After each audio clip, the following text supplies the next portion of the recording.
All right, everyone, welcome back to Newcastle Fans TV with myself, Matt Livingston, and Soccer Steve. Welcome to the watch-along against Leicester City. It's a big week for Newcastle United. Leicester City today, Crystal Palace midweek, and Norwich next weekend. We could be out of reach of the bottom two teams after these three fixtures. Burnley, obviously, a couple of games in hand, but mathematical safety isn't that far off. Steve, first of all, how are you doing? And are you looking forward to today's game? I'm doing great, man. Past week, I've gotten in a few new Newcastle shirts. So I've got found this on eBay. It's the retro version, ASM on the back. Nice. The away shirt just came in, and then this is from like 89 to 92, the home shirt. So I'm doing great. Beautiful. Football's been fun to watch this weekend, and Newcastle today, so let's do it. Yeah, football all over the place yesterday with the FA Cup and the Premier League. Obviously, Cristiano Ronaldo scoring a hat-trick to avoid embarrassment against Norwich, and one of the games of the season between Manchester City and Liverpool in the FA Cup. But it's all about Newcastle today, taking on a Leicester City side that were in action midweek in the Europa Conference League. An impressive win again, impressive comeback win. From behind, yeah. Did you watch that game, Steve? I did. Yeah, I did. PSV were the stronger side the first half, but then second half, Leicester really came into it. I think Brendan Rodgers made a few changes, and they never gave up. And that's one thing that you can, you know, they've been off form this season, but there aren't many games where they've given up completely.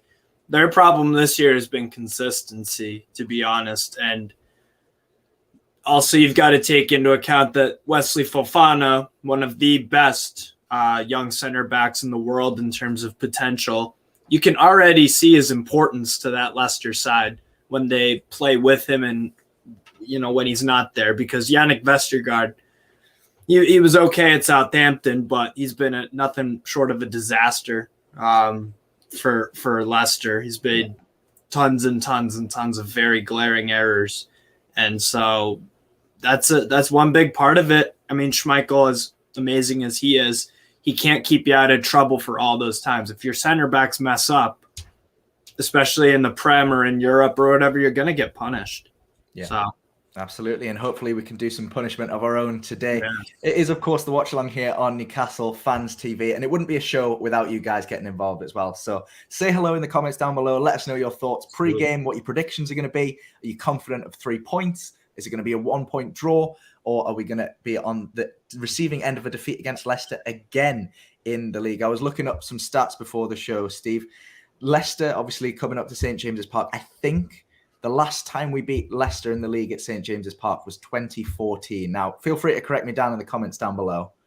Well, I have the all-time record here. So let me actually we could pull that up real quick.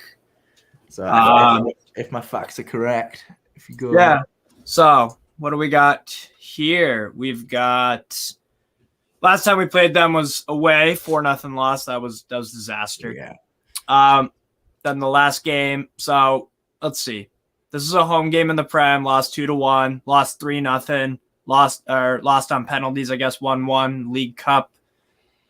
Leicester City. I'm still looking for a home win. 2-0 Leicester. 3-2 Leicester. It looks like 3-0 Leicester. 1-0. Okay, here's the last time. Yeah. October 18th, 2014. Yeah. Yeah, not a great record against Leicester City at home. But on the other hand, I know it's been a while since we played at home. Obviously, we played the last game at home. But in a run that stretches all the way back to February and January, we've won our last 4 home games in the Premier League this season. So the last 4 games at home, we have won all of them. But then on the other hand, again, we haven't performed well on Sundays this year. When we have played on Sundays this year, I think we've played 7 games this year on a Sunday, and we've won just 1, losing the other 6. So if history is anything to go by, then it could go either way. But we know what it's like. 90 minutes, 11 versus 11. It could go either way, Steve. How are you feeling predictions-wise? Are you confident, or are you kind of on the fence? Yeah, I'm on the fence. I think I'm going to end up taking a 1-1 draw. I think it's a very 50-50 game, to be honest. Us winning isn't out of the realm of possibility, and Leicester winning. I think it's a pretty even matchup, And that's due to the fact that you can make an argument on all three sides. We've been very good at home the past 4 games, only 2 goals conceded in the past 4. So that bodes well for us. But then a draw would be that Leicester have been inconsistent and that we just can't quite either defend well enough or score enough. And then you can make an argument for Leicester winning because they've been starting to pick up some form on and off. That win in Holland the other day against PSV would probably do you the world of confidence in the Europa Conference League. So it's the game's up for grabs, to be honest. So I'm definitely intrigued to see what plays out. So yeah, absolutely. I'm just looking, and the form table since January this year, we are actually the second best team in the league behind only Liverpool. Yeah. We've picked up 22 points from 11 games. Leicester have picked up 15 points from 10 games. Yeah. Leicester have had a bit of a strange season. You know, people thought they'd be in and around. Obviously, they had such a good season last year, getting to the Conference League. And then they've struggled with injuries this year. They're obviously missing a few key men. We'll come on to the team news shortly. Yeah. But they do have a little bit of depth in their squad. Is there anyone that's maybe not a first-team starter for them, but is still good enough to come off the bench or maybe even start today? Is there any kind of players that jump out to you for that? On the bench, yeah. I mean, their bench obviously is far superior to ours. I mean, Castagna, excellent at Atalanta, and I think he had an injury for some part of this year, but whenever he plays for Leicester, I'm pretty impressed. He does a great job, gets up and down the pitch. Ricardo Pereira, who scored the game winner on Thursday against PSV Eindhoven. He's a great player. I mean, Kelechi Iheanacho, I guess he's kind of a polarizing player, kind of splits opinion, but he's still more of a goal threat, I would say, than Dwight Gale is off the bench. Mark Albrighton does a job, puts nice balls into the box. Yeah, he's good. And then, James Maddison, they have the luxury to rest him and Harvey Barnes. Yeah. That's a pretty damn good bench. That's a really good bench, to be honest. So we'll get onto the full starting 11, both Newcastle and Leicester, very shortly, Steve. But before we do, I want to take a quick moment away from both of these teams because there was some big news come out in the Premier League this week at the bottom end of the table that Sean Dyche has been sacked by Burnley, or they've parted ways, as pointed out by somebody in the comments. As an outsider looking in on that, because obviously we're not Burnley fans, it seems like a strange decision with strange timing so close to the end of the season, especially in the past as they've stuck with him when they've gone down and they've come straight back up. What do you make of that decision? I honestly, I don't even know, because if you look at it, they've only had 4 wins the whole season. But again, it's something that you could make strong arguments for both. But I would say, honestly, I don't know if I have a real opinion on it yet. I guess what I'm going to do is evaluate at the end of the season. Did they stay up because they appointed Rafa Benitez or something crazy like that? Or if they got, who else? I don't know, maybe appointed Ole for whatever reason, even though we relegated Cardiff, I think twice. Or if they appoint Nuno Santos. I'm just going to wait and see. My initial reaction was, what? I was shocked like everyone else, nothing new, but yeah. I don't know. It's more of a surprise than anything, but I guess I'll just wait and see to really make up my mind whether it was or wasn't the right decision. Yeah. If I had to pick a side, I would say that's the wrong decision, but we'll see. Yeah. Ben Mee taking charge of the game this weekend as a player / manager, which is a strange one. We'll see if they do actually appoint anyone before the end of the season, because they've obviously got a couple of games in hand to catch up. They could still get safety, and they've got those games in hand to play. I think they play them both this week, though, so we'll see how they get on in those games this week. I think they play both of their games in hand on Leeds before Leeds play another game. Yeah. So we'll see how those two line up as well. Obviously, Everton's still in the mix as well, and some would argue we're still in the mix if we don't get some results before the end of the season. Obviously, 34 points should be enough to keep us well and truly out of the scrap for now, at least until the end of the season. But as always, it is a discussion on the watch along. Let us know what you think in the comments down below. Gary saying they've been linked with Allardyce, so there's wrong decision and they will go down. Yeah, I imagine they'll get one of those kind of managers to come in. 8 games left. That's the problem. That's the big thing where I would lean that's the wrong choice, because 8 games. Yeah. When we had, what was it? We got relegated in 2008-09, and we had Shearer for how many games as manager? Yeah, it was. How many games was it? 15 or something? Yeah. It was more than 8, and people are already like, "What are you doing? It's too late, too little." So 8 games. That's season ends in a month, if I'm not mistaken. So how are you going to implement tactics? How are you going to get the players on board? The only thing that you can really think is like they're just trying to get the new manager bounce. Yeah, that's the only thing. Or the other theory would be that there was some massive argument and it just all ended in tears. That's my only theory. So yeah, that crazy. might be the case. We don't know. There's been no details. I like Sean Dyche too. He's a funny guy. He's very relatable. He's one of those guys that like he doesn't see himself as someone above, like peasants or fans. Like he seems like a guy who if you see in a pub, he'd have a pint with you or something. Yeah, so, yeah. Seems I'm like sure he'll get a job somewhere and succeed. So yeah, working on a shoestring budget down at Burnley. Quite an impressive job for Sean Dyche. You're always reasonable than us. Yeah. As always, let us know down below in the comments down below what you think, and don't forget to drop a like on the video if you haven't already. It helps us out massively over here at Newcastle Fans TV. And if you haven't, subscribe to the channel. We'll bring you some fantastic content here. Obviously, we've got the watch along today. We'll have the live fan reaction after the game. Steve will be around for that. I've unfortunately got a dip, but Steve will be here to get all your thoughts if you want your say on stream. And then we'll have scoring the players and some reaction live from St. James's Park. Mr. Sam Mulliner's made the journey all the way up to St. James's to grace us with his presence this weekend. And speaking of Mr. Sam Mulliner, there'll be a fantastic Greenwood and Mulliner show coming up in the next couple of days' time. Steve, would you like to tell the lovely people at home, if they haven't already seen on social media, who Sam and Johnny spoke to this weekend? They, I believe it was yesterday, where they who was it? Ollie Bernard. Yeah. They played, because my one of the members on the channel, Andy, he knows Ollie Bernard because he owns a pub or something like that near him. Yeah.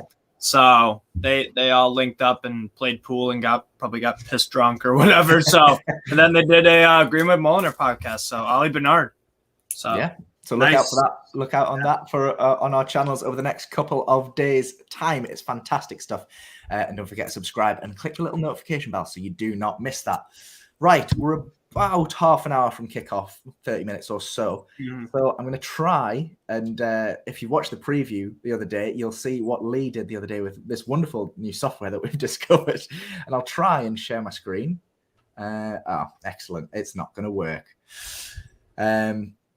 So I might have to dip off, Steve, to fix this. But in the meantime, enjoy each other's company. But I will try and get that fixed. You can talk about, I think, Eddie Howe's thoughts on Leicester in the meantime. I will try. And I'll see you in hopefully less than 5 minutes' time. Yeah, sounds good. I think you're all right. So what? You want me to just remove you? Yeah.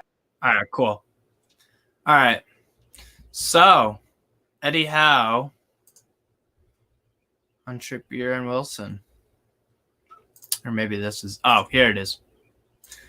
So, Eddie Howe had this to say about Leicester. We've been in the situation before where we've played teams that have played in Europe, and that was the last... when we played Leicester last, they were in the Europa... What? Yeah, it was the Europa League group with Legia Warszawa, Spartak, and Napoli. So... we lost to them 4-0 last time they had a European game midweek. So, yeah, we've had, my experience is that it doesn't have too much bearing on the next game. They've got a squad to cope with, an experienced manager. You expect a full strength Leicester. And Matt's back. What's going on? You fix it? Yes, mate. I think so. So I'll try and share my screen in a couple of seconds' time. So we'll take a look at our team first. Obviously, we don't really care about Leicester all that much. So here we go. Can you see that? Can we see that? Yes. Yeah. Oh, that looks good, doesn't it? So this is the team that Eddie Howe selected for today. Obviously, you can see the options at the bottom, but the starting lineup and how I think personally that will line up on the pitch. So obviously, we've got the same back four that we've been using consistently, or the players that have been forming the most consistently at the back. Midfield trio of John Joe Shelvey and Joe Linton and Bruno Guimarães. And then a front three of Miguel Almiron, Chris Wood, and Alan Saint-Maximin. Almiron having a good game against Wolves. Unlucky not to get a kind of an assist to an assist in with that offside goal that got disallowed. What do you make of that lineup then, Steve? Are you happy with that? Yeah. Big thing for me is that Bruno Guimarães starts. Like Lee said about Bruno after the Wolves game, he's a class above. He's a player that looks out of place at a Newcastle side that we're not at a strong level right now. We're our squad is a mid-lower table side, so he's clearly not that, but with, obviously the new owners and finances, we've got money, and he was able, he's able to come here. So definitely agree with Lee about that. And yeah, I like the lineup. Obviously the back four for the time picked themselves. I think Emil Kraft has been slightly better than Manquillo. Having said that, if both of Manquillo and Kraft were sold in the summer, I wouldn't really be too bothered, to be honest. We can get better replacements.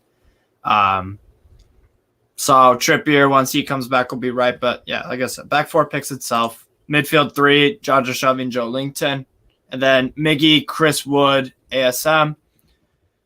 I'm assuming that Fraser has a little knock, so he's not in the squad at all. So Miggy get himself he'll get himself busy around the pitch. So obviously Ryan Fraser and Joe Willock missing from the squad entirely today. We'll run through the bench shortly, but Eddie Howe had this to say in the press conference. This is about Ryan Fraser's injury in the last game against Wolves. I don't think it's too bad, but it was enough to bring him off to protect him. We had a scan and it showed a very small problem, so hopefully it won't be too long before him. We'll see whether he makes this game. Obviously, we know now that he hasn't even made the bench. Joe Willock has made some good progress. He trained this week, so we hope to have him fit. Willock is on the bench. Sorry if I misspoke earlier. Willock is on the bench today, but not involved in the starting lineup. So this is the starting lineup on your screen, as you can see. And you mentioned Bruno being a class above a little bit earlier, Steve. This is what Eddie Howe had to say on him before the game. He's a very friendly, happy guy and naturally mixes really well with his teammates, but he's already got a steely determination. And I think, Steve, you'll agree when we say we've seen that already. He enters the training pitch and the match pitch. He changes into someone that's desperate to win and a real competitor. Yeah, he seems to have that. There you go, the shirt and the name on the back of the shirt. Fantastic stuff. But yeah, we've seen him have that little bit of edge, that little bit of bite that some players seem to lack. And he seems to have that naturally. And you're right, he is just a class above, isn't he? Yeah. And the other thing is that I don't know if you watched West Ham versus Lyon on Thursday, but Lyon got torn apart, especially in midfield, and they've got some fantastic midfield, especially Caglar, but they really do miss that defensive midfield presence. So that shows how important he is. He was to Lyon, and now with Newcastle, we look a much better side. And he's got elegant touches of the ball, and he like Lee said, he always wants to go forward. He knackers guys going like, come on, go. It's like the kind of like a quarterback role almost, like kind of dictating play, and he's a phenomenal player. And we still got him when he's generally young, 24, so we could get a good 6, 7, 8 years out of him. He's not exactly the quickest, but he isn't slow either, so his game doesn't rely on pace. It's more of the technical aspect of it, so I'm delighted with him so far, and I'm sure he'll win some silverware with us, but we'll focus on the here and now and just enjoy it. So maybe even a future captain if he stays for the long haul. Maybe even that. We had a little comment earlier on before we did look at the lineups. Someone clearly having a peek before coming to us with the lineups. Come on, you get your team news from us. But no, Shortsky saying it's a big chance for Miggy today. Yeah, and absolutely, I'd agree with that. He's been out in the cold, and a lot of fans saying maybe this is the summer that we see the back of him. No harsh feelings or anything, but he's just not quite good enough anymore, and he seems to lost of that kind of that little bit of flair that he did bring to the team. But he had a good performance last time out, and he's in the starting 11 today. He had some really nice link-up play between Chris Wood and Guimarães in that game. He's got to take this chance with both hands, hasn't he, Steve? Because otherwise he could well be out the door in summer. I mean, I feel like it's always the case with Miggy. It's last chance saloon. But he still gets chances. To play under Eddie House, if Fraser's out, he gets subbed on sometimes in the midfield if we're struggling. So it's not that Eddie Howe doesn't rate him, but he's got to prove to us, the fans, and to his club that he deserves to stay here. I think there's a rumor that we might be swapping him for Arnaud Danjuma at Villarreal for cash plus Miggy Almiron. So that would be an excellent deal, in my opinion, because I rate Danjuma very highly. I would definitely, I would consider that if he doesn't, he's got to have some great games, because it's about time he gets some goals and assists, because we can find players that work hard, but you've got to have some end product. And Danjuma this year for Villarreal has had end product, and he did that. He's already done it in. I know the championship isn't as high quality, but you could argue the physicality of the championship and playing all those games. What do they play? 40-something games. And then they've got League Cup and FA Cup if they make runs in that. So he knows the country. He's familiar with it. So if that'd be an excellent deal, in my opinion. And it would also be probably good for Miggy because he could try it out in a different league. Maybe he just doesn't suit the Prem. So I could see Unai Emery making him a good player in La Liga. So yeah, he's got the legs on him, hasn't he? So he could absolutely transfer that to. And there are moments where he has some technical, where we see that he is proficient technically, because like the disallowed goal against Wolves, that it was great vision to see Bruno cutting in on the right and just that little back heel flick. That was excellent, and it wasn't. It was perfectly timed, perfectly weight.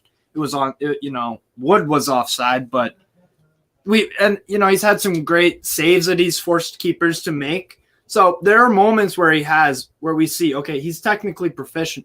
Consistency is his problem in goals and assists. Yeah, definitely not need to start seeing some end product from Almiron. We'll get onto the Leicester lineup very shortly. But a comment that's come in from Ben, which kind of pricked it up in my mind as well, because I think I've called him on stream Mr. 7 out of 10 because he's so consistent and rarely puts a foot wrong. Matt Targett playing every game has been key without him be playing Dummett and Manquillo at left back. Dummett and Manquillo, they're okay. Dummett's obviously had his injury. I think Targett's a level above. Yeah, and obviously he's on loan this season. The question to you really is, if he's available to kind of £15 million, that kind of region that we paid for Jamal Lewis, you've got to snap the hand off, really. Pull the trigger, absolutely. Oh, absolutely. Yeah. I was talking with Andy about this the other night. What me and him agreed on was that like we should be like, okay, yeah, we'll buy you, but we will be in the market looking for another left back for competition. Just so you don't. There's no ill will between. Oh, you just bought me. I thought I'd play week in, week out, but now you're getting in. Borna Sosa from VfB Stuttgart he's more of an attack-minded left back that I rate quite highly. He'd be like, well, what the hell, man? And then you also probably have to deal with Jamal Lewis, decide what his future is at the club too. Richie, same thing, but he's not a left back. So yeah. But I would say sign Target, but then just let him know, like, we will be looking for left back for competition. That's what I would do. But 100%, he deserves to stay. I think he's not like an amazing left back, but right now for this level, we're building up to try maybe next year get a Europa Conference League place, or even top 10 would be great. Just no relegation scare. That's our goal. No relegation scare at all. Yeah, just like Palace this year, they've never had to worry about getting relegated. Yeah. Brentford have had some moments here and there where it's like, you might drop, but they set the tone day one of the season. So yeah, Brentford. That's the kind of season I would, Yeah. Brentford doing well in 11th place, 39 points already on the board, well and truly safe for them.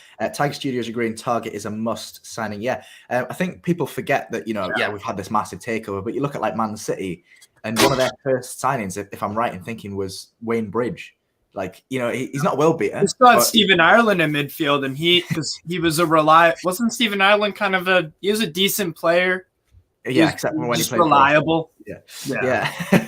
But yeah, like consistent players that can deliver, say, a mid-table or like slightly higher than that finish. Yeah. At the end of the day, we're not going to sign a Bruno Guimarães in every position because we can't afford that, and you won't get the right foundations underneath you to build up and above that. But yeah, I think absolutely you've got to sign players like that, and obviously we've got Kieran Trippier on the other side with the experience. Obviously, Emil Kraft deputising today. Kraft's been okay in the last few games, hasn't he? He's come on well under Eddie Howe, as Hippie's just pointed out. Emil Kraft's come on, obviously, like we just said, come on well. His decision-making's been much better. Target would be a smart signing, has proved himself and plays for the badge. I'd agree with that, absolutely. And Kraft obviously gets a lot of pelters because he's not fantastic. But his decision-making has been good. And I think playing today with Miguel Almiron in front of him, we're going to see hopefully the best of Emil Kraft, because he hopefully won't be one-on-one too many times. I expect Almiron to track back and help him out. So hopefully he puts in a good performance today. We've waffled on a little bit. We're about 15, 20 minutes away from kickoff. Let's take a look at the Leicester City lineup now, and hopefully this works again. There we go. So they're on the same pitch now. Nice. Leicester lining up with what looks like a 4-2-3-1. Same back four that they started their last Premier League game with, obviously Schmeichel in goal. Soyuncu and Daniel Amartey as the centre-backs. James Justin back from a long-term injury fairly recently. And Luke Thomas, two young, exciting prospects on the wing or wing back. They look really, really solid. Yeah. I like the look of both of them, Yeah, and like you mentioned earlier, Wesley Fofana, one of the best young centre-backs in in Europe at the moment. He was on the bench last week in the Premier League, but not on the bench today. That's the other thing too. I would assume that since he is so crucial and he's just coming back after an ACL injury in preseason, they're gonna want to ease him back in. Like maybe they'll only have him play Europa Conference League games because that's something they're in contention to win. They can't really do much more in the Prem. They're comfortably safe. They're mid-table.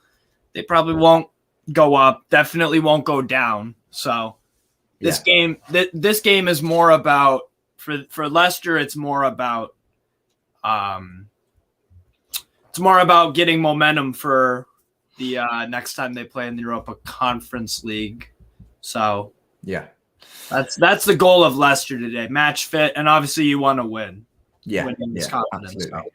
Obviously, we mentioned earlier on, and we can mention again now, that Harvey Barnes and James Maddison both on the bench. Obviously, no Jamie Vardy as well, obviously missing out through injury. Ayoze Perez starting on the wing. Dewsbury Hall, or as I like to call him, James Maddison 2.0, starting in that number 10 slot. And Ademola Lookman on the wing as well. Obviously, the pacey Patson Daka up top for them. Who, for you, in that front four provides the most threat? I think Daka gets a lot. I think Daka and Patson Daka and Ollie Watkins are pretty similar to me because they've got a lot of the same attributes. I just feel like sometimes they need a few chances to score. But certainly Daka, he's got great. He's very mobile, very quick. He's got a good shot on him. So I would say Daka definitely is a threat. I'm trying to think who else. I mean, Ademola Lookman is he's another quick forward. I like the look of him. He's kind of been all over the place, but seems to have settled in Leicester. Dewsbury Hall, like you said, James Maddison 2.0. Yeah. Perez, obviously we know all about him. He doesn't play too often for Leicester, but he set up He assisted, I think, one of the goals on Thursday. So maybe that'll, he got subbed on. So the manager's rewarding him for a good performance. So I'd say out of that front four, though, I would say look out for Daka, to be honest.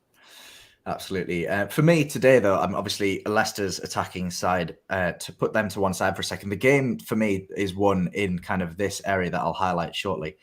This gap that they've got between the centre-backs and the defensive midfield, obviously we'll probably see Mendy drop in and try and cover this position. But Tielemans, obviously quite an attack-minded midfielder, will probably drift forwards quite easily. And we know they like to use their fullbacks to get forwards as well. So James Justin getting forward on this side and Luke Thomas getting forward on this side. If Mendy tucks in here as almost a third centre-back and Guimarães can get on the ball and run at him here, then that frees up so much space on the wing for Saint-Maximin over here in this kind of dangerous zone. And then obviously Joe Linton here as well, if he can get forward and provide some support. Oh, that's so cool.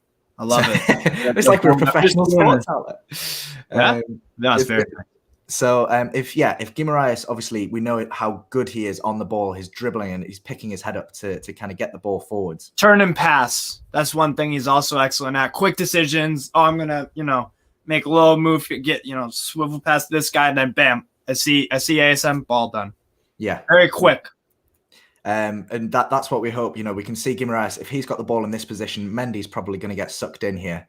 And try and put pressure on the ball. If the fullbacks for Leicester get caught up the pitch with James Justin up here and Luke Thomas down here, Almiron should be abusing this space in behind the fullback, as should Saint-Maximin. And hopefully Chris Wood can get in and around the danger area and get some balls into him and attack them. Because if he can pin Soyuncu like that, then you've got one-on-one Alan Saint-Maximin versus Daniel Amartey. And I would fancy Saint-Maximin's chances there personally. Yeah, but we do have to be wary as well, though, because Leicester, like we've already mentioned, are dangerous in the attack. So I'll quickly clear the board there. Get off. Like we mentioned, Leicester are very dangerous in the attack when they've got the ball in midfield. Youri Tielemans obviously was a very promising prospect when he signed. I think they signed him from Monaco. Yeah, Monaco. And they bought him from Anderlecht. Yeah. He actually was terrible in Ligue 1 when I watched him. No, he actually made the L'Equipe 2017-18 or 18-19. He made the flop team of the year in terms of signings. He looked completely out of place. The pace of the game just really didn't suit him, physicality, but he took a loan to Leicester and then he's been a revelation for them ever since. So it's crazy how, you think Premier League proven and people think Ligue 1 isn't a great league, but it's all relative, to be honest. Some players just don't suit certain leagues, but Tielemans, very excellent player. The worry for me today is if he gets on the ball here, and Dewsbury Hall, we know, plays very similar to James Maddison. John Joe Shelby, not the most agile player. He'll probably end up picking up Dewsbury Hall in the defensive end. That means Joe Linton's going to have to work his arse off to cover and get back defensively and cover Tielemans, because we know the and also contribute up the pitch, Joe Linton. Yeah. The worry for me is obviously we know Saint-Maximin gets a lot of flack for not tracking back. If Leicester do use their fullbacks effectively, like we know they're capable of, if we get an overload on this side of Ayoze Perez maybe taking target out the game, Joe Linton's pinned on Tielemans, then James Justin's free to just zone in here. And Patson Daka, obviously we know, has the pace, and Dan Burn absolutely does not. Yeah. So I think both sides of the pitch as well, not just this right-hand side. I think that's where the danger lies for us today. The midfield battle should be fairly tense. I think we'll probably have the best of them in the midfield. It's just whether we can cope with these marauding fullbacks and a front three of Lookman, Daka, and Perez. We'll see later on. But when the game kicks off at 15:15, which is in about 10 minutes time. Yeah. So I hope you enjoyed the graphics, guys. Hopefully we'll be using more of them in the future. Andy saying likes the new graphics with the teams on. Yeah, me too. I love it. I agree. It's a nice touch. I enjoy playing with them. They're like a new toy for me. I know, right?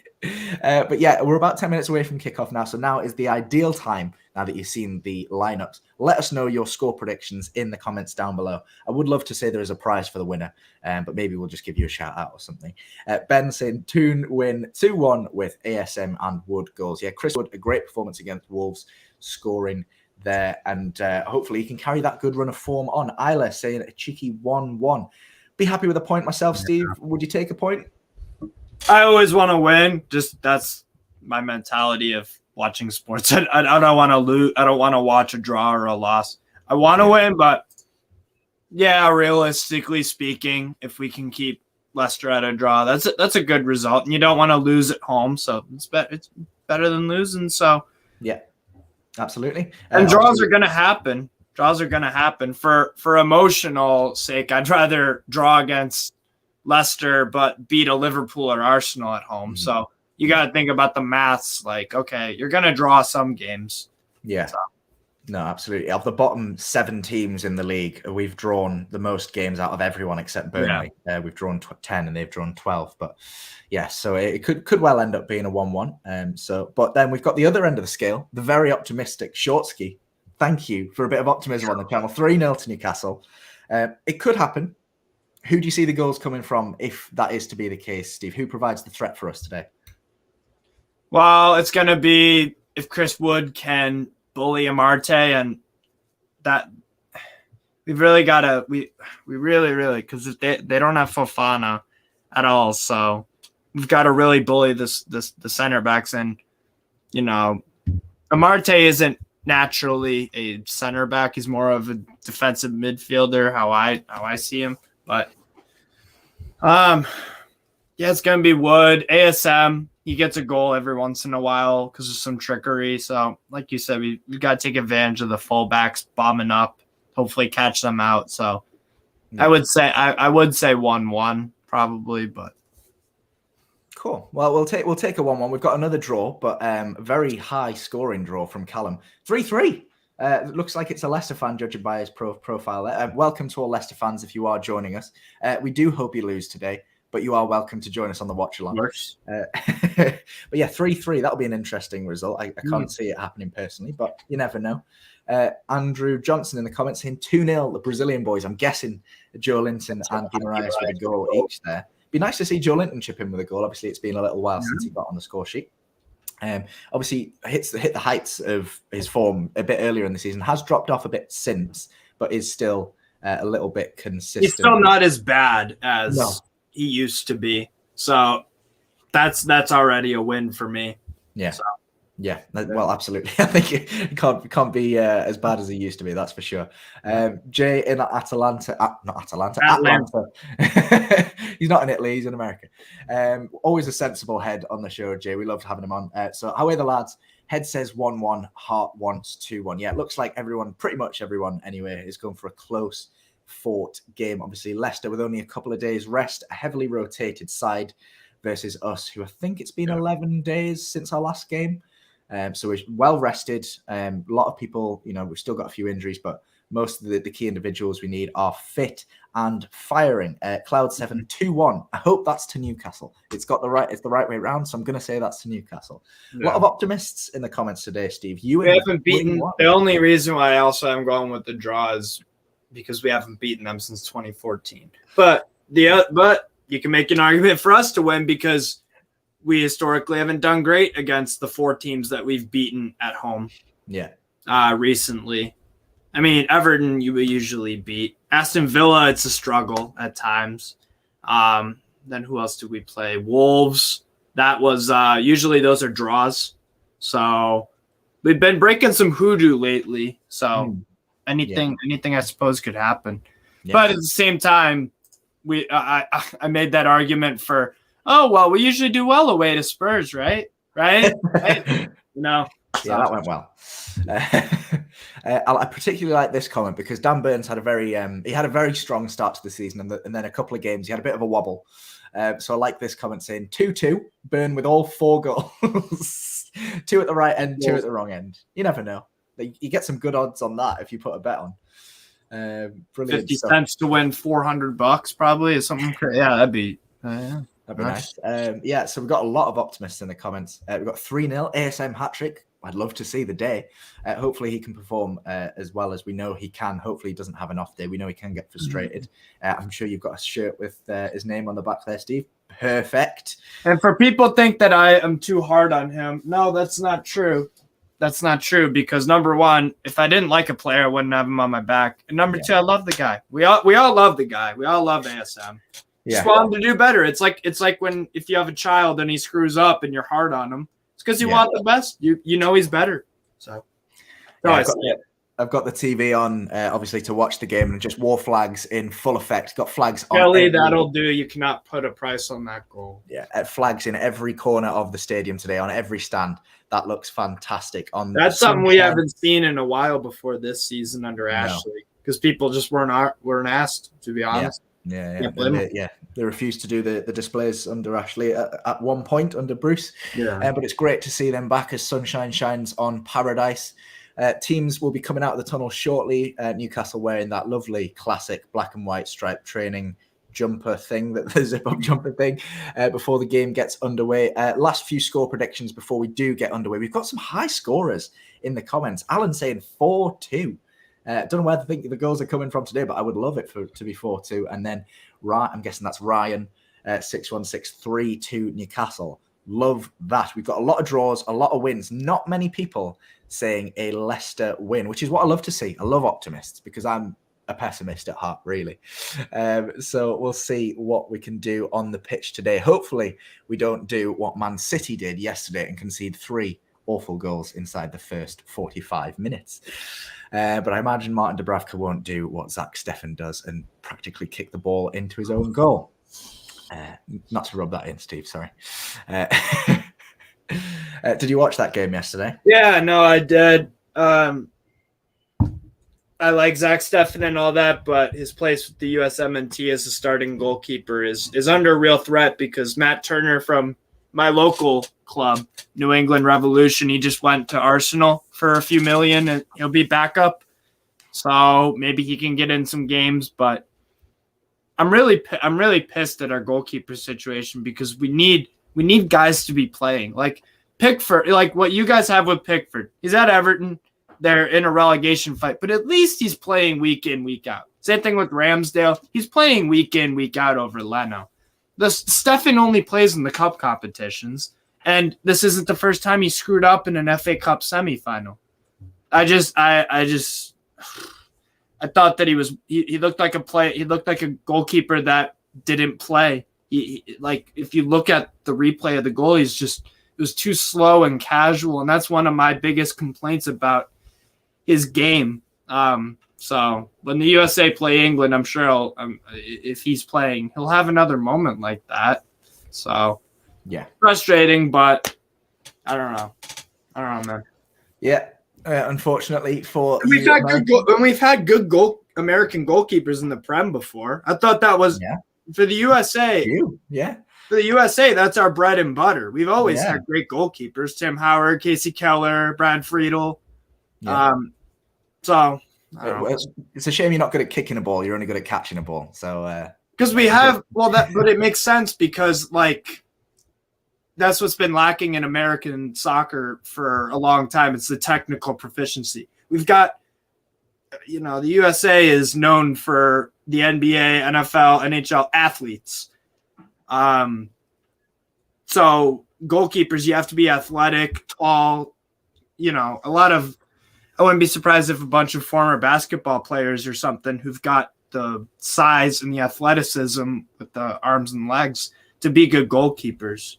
So we've always had good goalkeepers, but it's really weird. I want Steffen to go somewhere else. He should have probably left Man City a while ago. Yeah. Well, I think after his display yesterday, he'll be sold in the summer anyway.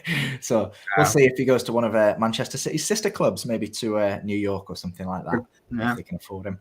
But yeah, we're a couple of minutes away from kick-off now. Let us know where in the world you're watching from. We've had BL Duff, son of a Geordie, watching from Cape Breton in Canada. Can anyone beat that? Anyone further than obviously Steve? I know you're in the US as well. No, well, he's more northeastern than I am. I'm in northeast of America, but in terms of North America, he's more northeast than I am. Yeah. Oh, and just to clarify, rip out in your intestines, I said soccer because if I said American football when I'm talking about goalies, I'd be it's some people might think it's NFL. Yeah, we'll forgive you. But yeah, a couple of minutes away from kickoff now. Obviously, if you haven't already, drop a like on the video, please, because it helps us out massively here. Let us know in the comments if there's anything you want to know during the watch along. If there's any questions you want to ask us, we'll do our best to answer it, and any predictions we've got as well. We've had loads of predictions in the comments down below, so let us know yours before kickoff. It's cheating if you do it after we scored. I don't think I've made a prediction, actually. I'm going to go 2-0. I'm confident. 2-0. We're going to keep a clean sheet, and Chris Wood's going to score 2. We've got someone I'll not say the name out loud. You can read it with your own eyes. They're watching from New Orleans, or New Orleans, as Americans. New Orleans, as English people say. Louisiana, yeah. I always wanted to go there. It's a great party city for sure. Yeah. Mardi Gras and all that.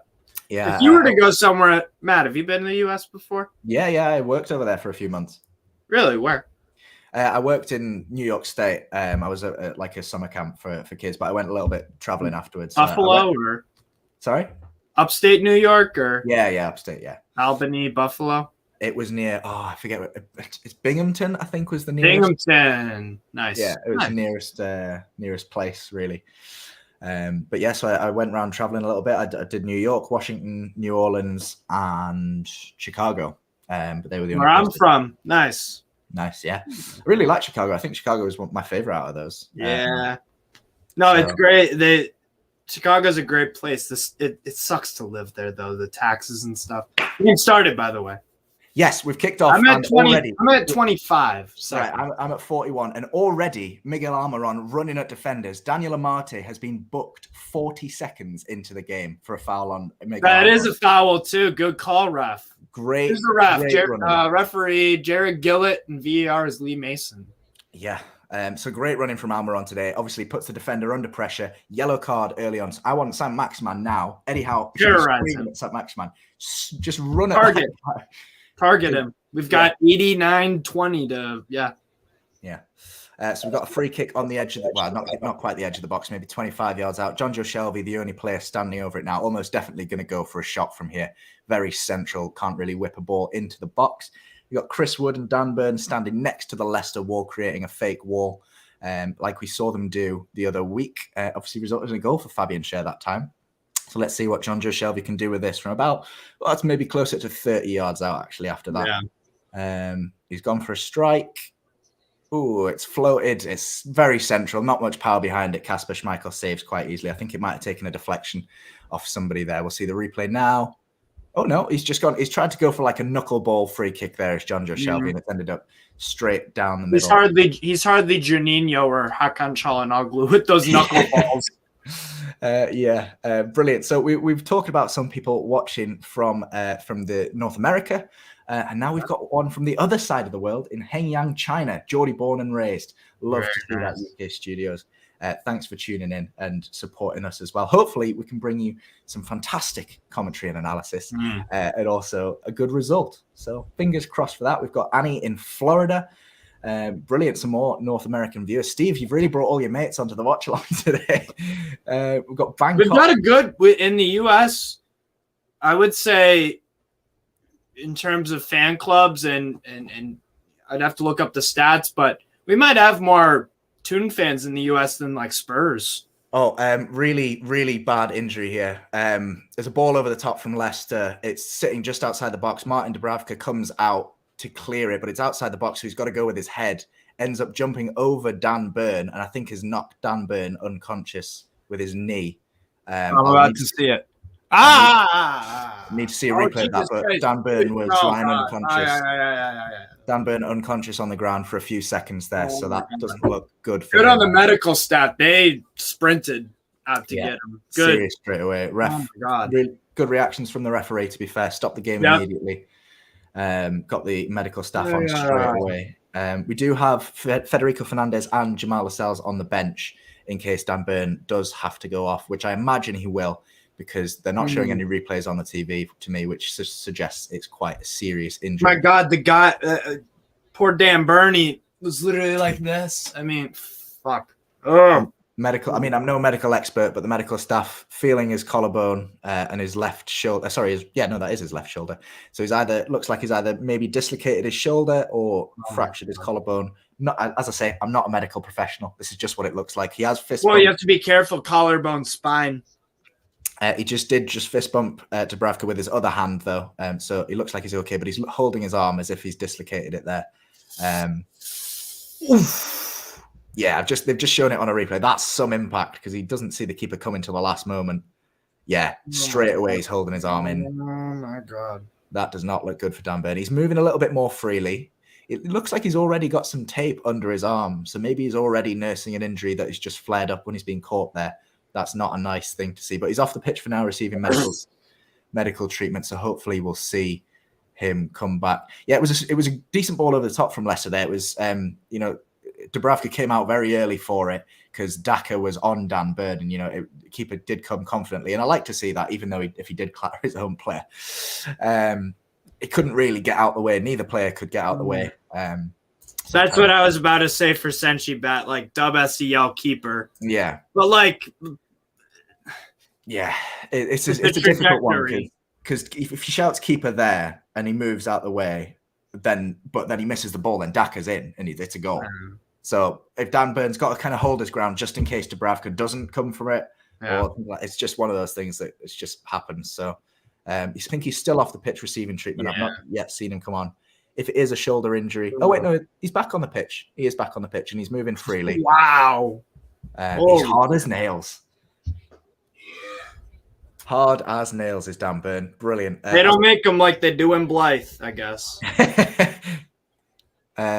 Well, okay. Well, I'll take your word for it. Rip out your intestines. Combat medic wouldn't have fractured if they're just checking chances bruise the bone. There's a lot of stuff you need to do in applying aid. Checking collarbones is one. Yeah, he was holding his shoulder and collarbone there. So I'm sure we'll get an injury update after full time with Eddie Howe. Good insight. Rip out your intestines. Yeah, thank you. I wonder if he does that for his job. He rips out people's intestines. You don't get that kind of insight on any other YouTube channel. We're 6 minutes into the game here. Not really any big chances for either side. John Joe Shelby with a free kick, the closest either side has come. Daniel Amartey on a booking, and Newcastle have the ball with a throw-in on the left-hand side, about 5 yards back from the corner flag. Matt Targett taking it, throws it into Joe Linton, dispossessed by the defender, and Leicester will break away from here. But Dan Burn recovers the ball nicely. What a guy. What a goddamn Burn. I mean, he must have been knocked out for at least a few seconds. Yeah. Holy shit. Just gets right back up. That's why it pisses me off, and this is nothing new, but it just pisses me off when people flop. And because if you actually have a bad injury, you don't roll around, because if someone got your shoulder, you're not going to roll around on your shoulder because you can't. We had if you're just tuning in, we had a prediction before the game that the match would finish 2-2 with Dan Burn scoring all 4 goals. And the person that made that prediction's come back saying 4 goals is still on. Yeah, still on the pitch. Could absolutely score 4 goals, 2 at the right end, 2 at the wrong end. We'll see how it goes. But 7 minutes in, neither chance, really threatening the goal. Dan Burn looked like he had a serious injury, but has since recovered. I imagine, as I said, he did have that strapping on his left shoulder already before that clash. So maybe he's just nursing a small shoulder injury that might have flared up when he got clattered by Dubravka. We'll see how he plays for the rest of the game, but it wouldn't surprise me if he was substituted at some point if that injury is bothering him. We do have Federico Fernandez and Jamal Lascelles on the bench to come on and replace him if needed. But it started quite well. Emil Kraft, a couple of minutes ago, had a really nice run, Steve, down the right-hand side, beat his marker in Luckman and got into a really nice position, but it was some good recovery work from Luke Thomas. Kraft seems to have added a bit more to his attacking game, which is nice to see. Better decision-making, too, I realized. And that's the kind of thing you get with Eddie Howe, is that he can take a players to a level and just be a good coach. So that's the kind of thing that it's not surprising to see. So I'm really proud of him. So so hopefully for him, he can kick on towards the end of the season and solidify his place as a backup right back to Kieran Trippier. But we'll see how that goes, because he's got a long way to go if that is the case. Matt Targett is absolutely having Ayoze Perez's life at the moment. He drew a foul from a few minutes ago, and then he's just all over him, not letting him breathe at the moment. Ayoze Perez will obviously hope to score against his old club, but what do you make of Ayoze Perez? Because I never had any bad feelings towards him. £30 million move, you can't turn that kind of money down. at the time, he wasn't really probably worth that amount of money, if we're being brutally honest. What do you make of him as a player, and do you have any hard feelings as a Newcastle fan towards him? No hard feelings, no. No, not at all. I think he's a really good player. I just feel like he hasn't fit in at Leicester necessarily because you've got other attacking talents there that kind of overweigh him, like Maddison. Because where did trying to think 2018-19, where did Ayoze Perez primarily play on the field? Was he more for us? Yeah. Well, if it was with Rondon, it was obviously the wasn't it? With Rondon as a target man and second striker would be Perez. Yeah. So Leicester don't play with that system usually. No, they use him as two up top. A winger, really, aren't they? It's an out-and-out winger on the right wing. But he's just had a nice flick on there into Tielemans, but Tielemans couldn't bring the ball under control. Chris Wood with some excellent tracking back. Brilliant play from Chris Wood to win the ball back there. So Newcastle are back in possession in Leicester's half with a throw-in. So just before that as well, while we were chatting, Emil Kraft played a nice ball down the right-hand side towards Miguel Almiron, where Luke Thomas had just gone walkabout. There was a massive gap in behind, but it was just slightly overhit. Couldn't get on the end of it from Almiron, but it was nice attacking intent from the right-back and from Almiron as well. So it's good to see we're playing positively, looking forwards. Long ball forwards from Leicester now. Daka tries to bring it down. Keeper comes out, claims it. Good defending. Good goal. Oh, sorry, it wasn't Daka. It was Lookman. He was playing in the number 9 role for a moment there. Daka had dropped deep, a la Harry Kane. So, Diane, we are on. I'm on 10 minutes 49. I think Steve, you're about 20 seconds behind. 10 minute 35. Yeah. 1920, Yeah. Nice job. There you go, Dubravka. So yeah, pretty even in the first 10 minutes or so. Neither team shouting about anything. Ref's given a foul for a high boot on John Joe Shelby from Dewsbury Hall. John Joe's gone down holding his head. I'm not sure there was actually any connection with him there. I'll have to see a replay. But if there is, I imagine the referee will produce a card. Yeah, no. For me, that's not a foul. I know I should argue it's a foul from Newcastle perspective, but Dewsbury Hall's drawn his foot away. He's not actually produced a high foot, and he's kind of just jumped and played the ball. Shelby's gone down and won a free kick. I don't mind that kind of gamesmanship from our players, but the referee shouldn't be fooled into giving a free kick there. I don't know about you. Does he make any contact? Not at all. Oh. So. Well, what the hell? I mean, it's nice that we win, but I don't want to see nobody complaining if we get a BS yellow card against us. Yeah, Alan Saint-Maximin has just lost the ball in a very dangerous position with only about 2 Newcastle players back and 3 Leicester players on the attack. But luckily, Ayoze Perez's pass is intercepted by one of the Newcastle defenders, because otherwise we were in for big trouble there. Alan Saint-Maximin obviously has come under a lot of fire. Yeah, that was foolish. I just saw that. Tielemans just took it clean as a whistle off him. I can't remember which game it was again. I think it was the Spurs game, actually. I was on Scoring the Players after the watch along that game for Saint-Maximin, and I gave him the worst rating I ever gave anyone as part of this channel mainly because of the reason that he just lost the ball so many times in dangerous positions. That midfield, Because I don't mind him running at someone, trying to drive and get the ball forward and losing the ball there. That's his game. That's his game. Yeah. But you can't dilly-dally on the ball at halfway and then lose possession, and then your team's got a chance at the other end. Just offload the ball to someone else, make a run, and make some space for yourself. It's just I see that sometimes. I see that it's almost like, to me, I compare wingers almost with running backs in the NFL. You want to be direct.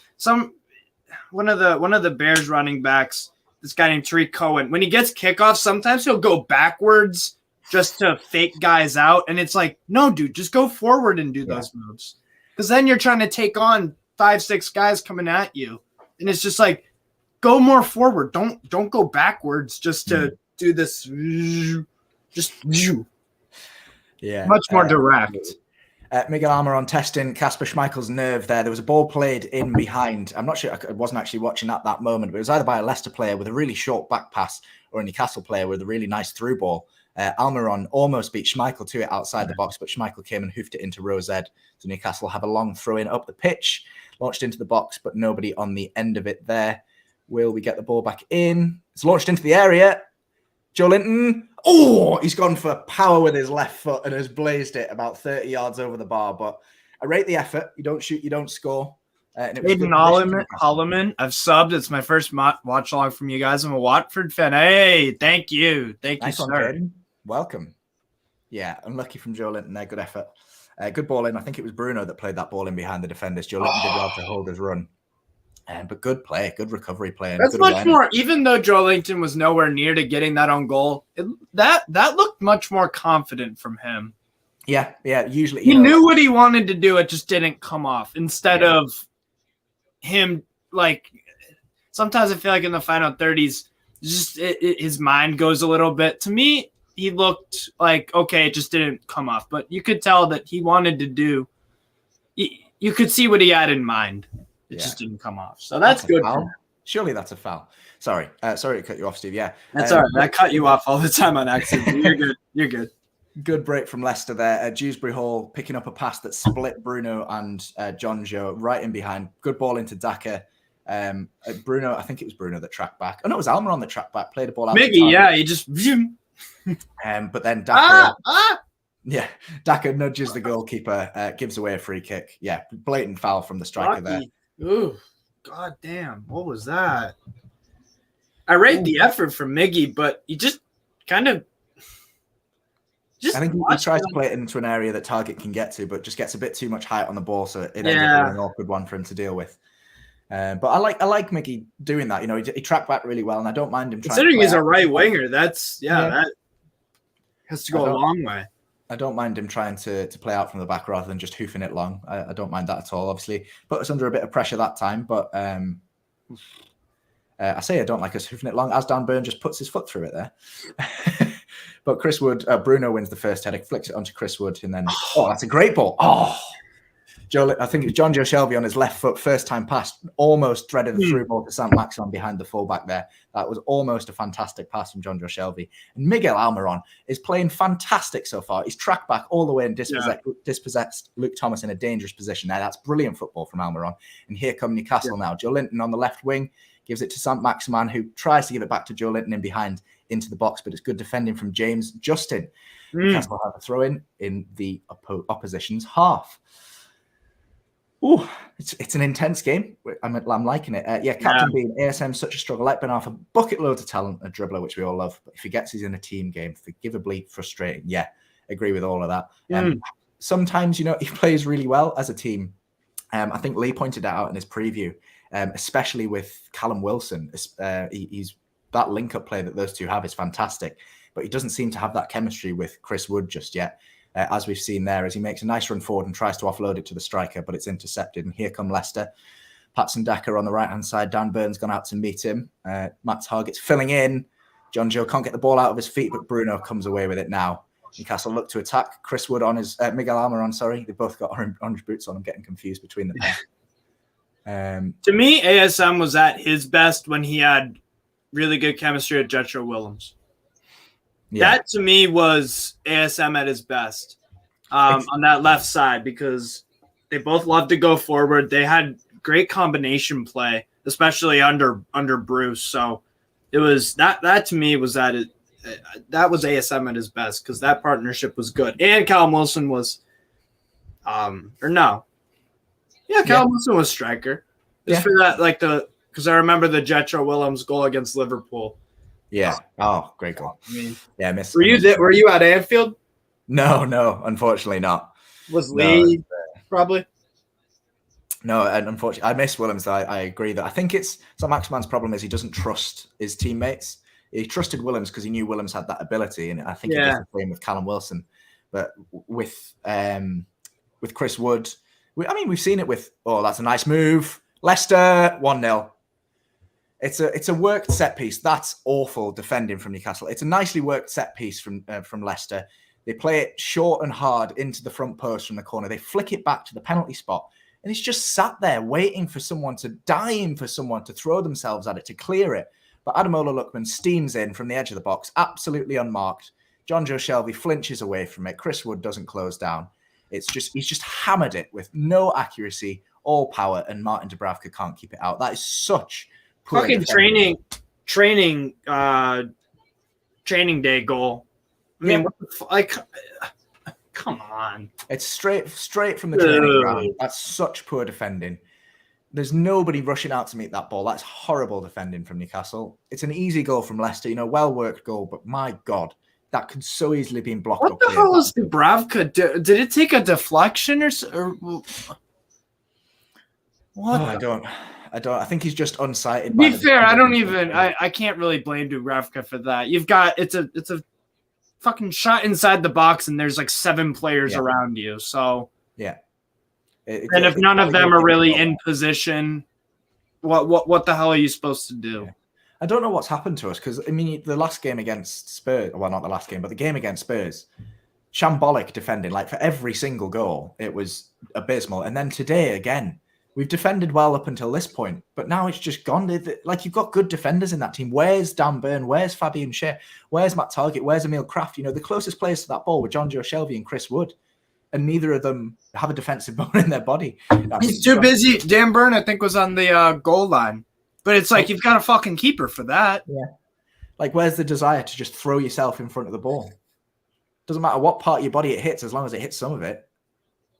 Like, well, hand. You don't want it to hit the hand. Well, yeah. It's a good tackle from John Joe there. Dispossesses Tielemans. It looked a bit two-footed, but he won the ball, so the refs let it go. Chris Wood battling. Let the keeper do his job, man. Yeah. I just saw a replay of it. Dan Burn's on the goal line. It's like, dude, just come up. Yeah. Matt Targett's just kicked Ayoze Perez here in a tackle. It's been given as a foul, but I don't think it's going to be given as a booking. It was a bit of a silly one. We're seeing the goal again on the replay. It's Almiron on the post. I'm trying to figure out who's gone where. Matt Targett's gone short with Ayoze Perez. So that's him out of the equation. Dan Burn's not marking anybody. He's just stood in the middle of the box. Yeah. I don't understand what is it zonal marking because it's not man to man. I don't understand how no one's looked. Like, if you look at a screenshot before that goal in, Lookman is stood on the edge, literally not like 30 yards out, not 40 yards out. He's on the edge of the box and no one's within 5-10 yards of him. The other problem with that too is that a lot of our players, because the point of that, if you're Leicester, is you want to get everyone focused on a ball that doesn't look that dangerous, but it's still right off to your goal on that post, right? Everyone's got their heads looking there. No one's focused on, while they're looking this way, there's a guy coming across the box that right past you, bam, goal. That's the problem. They were baited into that. It was well worked by Leicester, but it's foolish. It's foolish. You shouldn't be caught out by that. No, not at all. And I think that was an Ayoze Perez assist, if I'm correct. Yeah, the flick, yeah. We've seen that flick many a time. Yeah, I know, right? Yeah. It's trademark at this point. It was well worked Leicester goal, but like we should have done so much better. That's the problem. Yeah. That's the freaking problem. I think if you're any of the defenders in that Newcastle United defense, apart from maybe Matt Targett, who's gone with his runner to Ayoze Perez, you're thinking, how the hell has that gone in?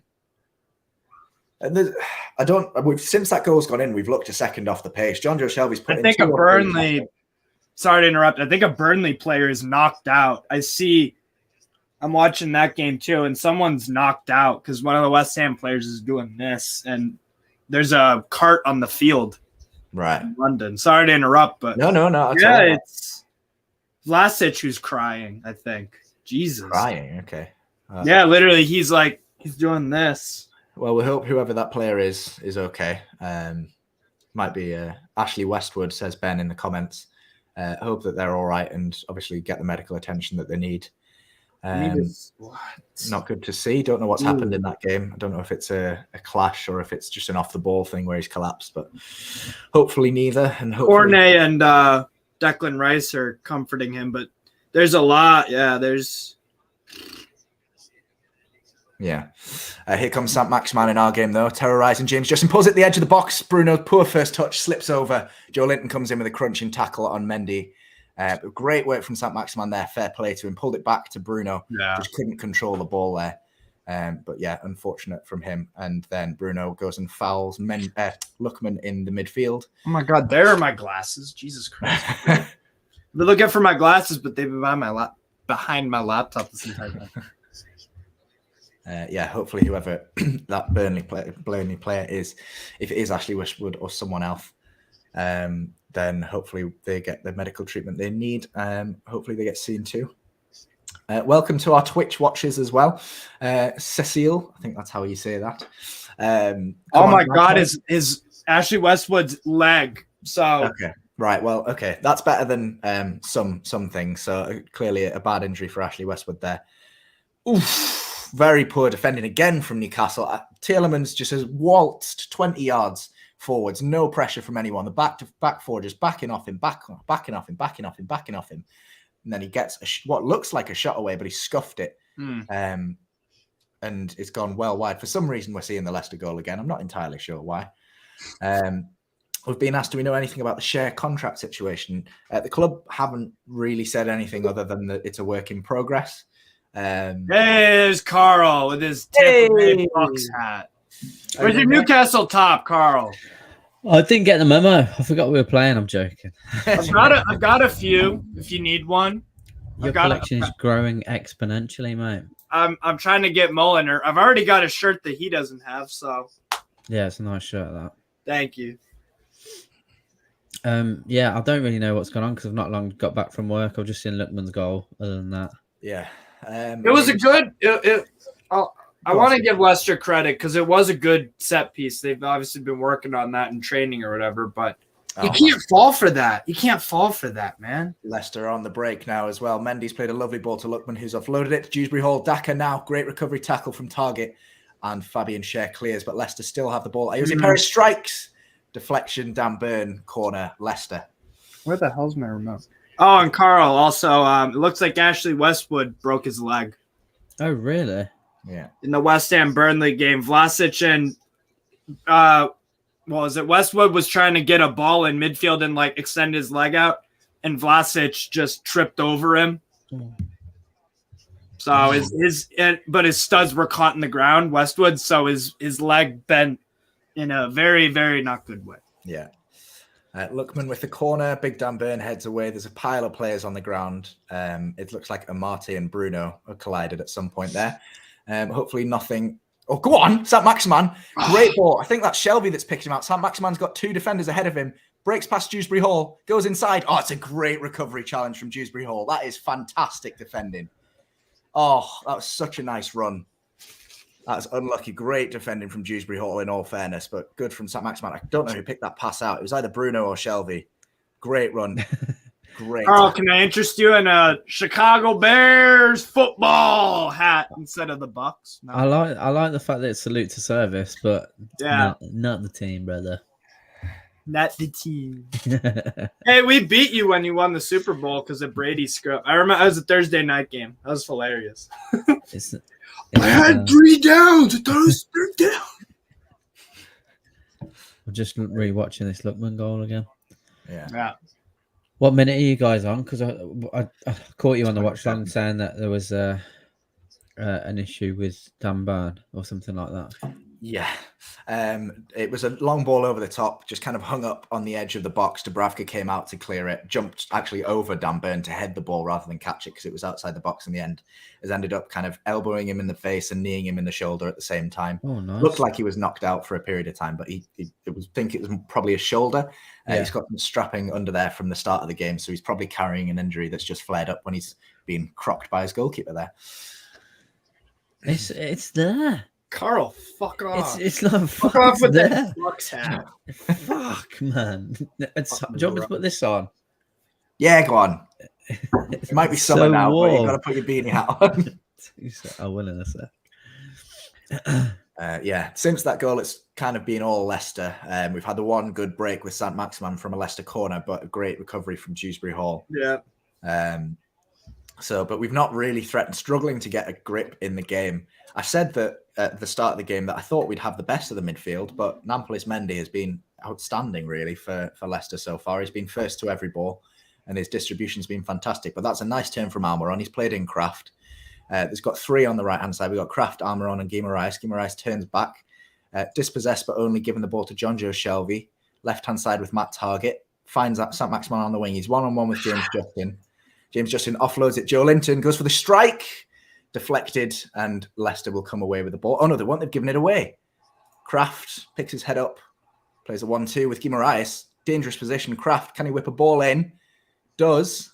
Not sure the ball's got it. Stayed in there. Saint-Maximin rises highest, and the ref has given a corner to Newcastle. Don't know what happened to my voice there, but nice period of play for us there. Used the ball well, spread the play on both sides of the pitch. Nice to see Joe Linton having a crack from outside the box, and we've come away with a corner somehow. So John Joe Shelby will go over to take this from the left-hand side. We haven't had a score prediction from you, Carl, because you weren't here at the start of the video. Obviously, it's 1-0 now. I said 2-0 to Newcastle, so mine's already out the window. Yeah, I was feeling pretty positive about it, mate. I genuinely thought we might be able to keep a clean sheet as well today. So yeah, I still think we're going to come behind and win it. Yes, it's in. It's 3-1. 3-1 Newcastle. Allowed it? Has it counted? I don't know. Bruno scored, but Schmeichel might have had the ball in his hands. I think the refs disallowed it, but obviously it will be VAR. I haven't seen the what. See, the way I look at it is that in actual fact, the Glazers take money out of Manchester United and put it into the books. That's how. That's got to count. Sorry, Carl. That's got to count. That has got to count. Schmeichel never has the ball in his hands. Never touches the ball with his hands. Bruno just kicks it against his legs repeatedly. He never ever touches it with his hands. You cannot disallow that. For what? A foul? He doesn't kick Schmeichel. He kicks the ball 3 times. Yeah, he kicks the ball. He's given it. Oh, no, he hasn't. He hasn't. Yeah, they're checking it. Sorry. I'm overreacting here. If they disallow this goal, I mean, they're going to check to see if he was offside or if there's a foul or anything wrong in the meantime.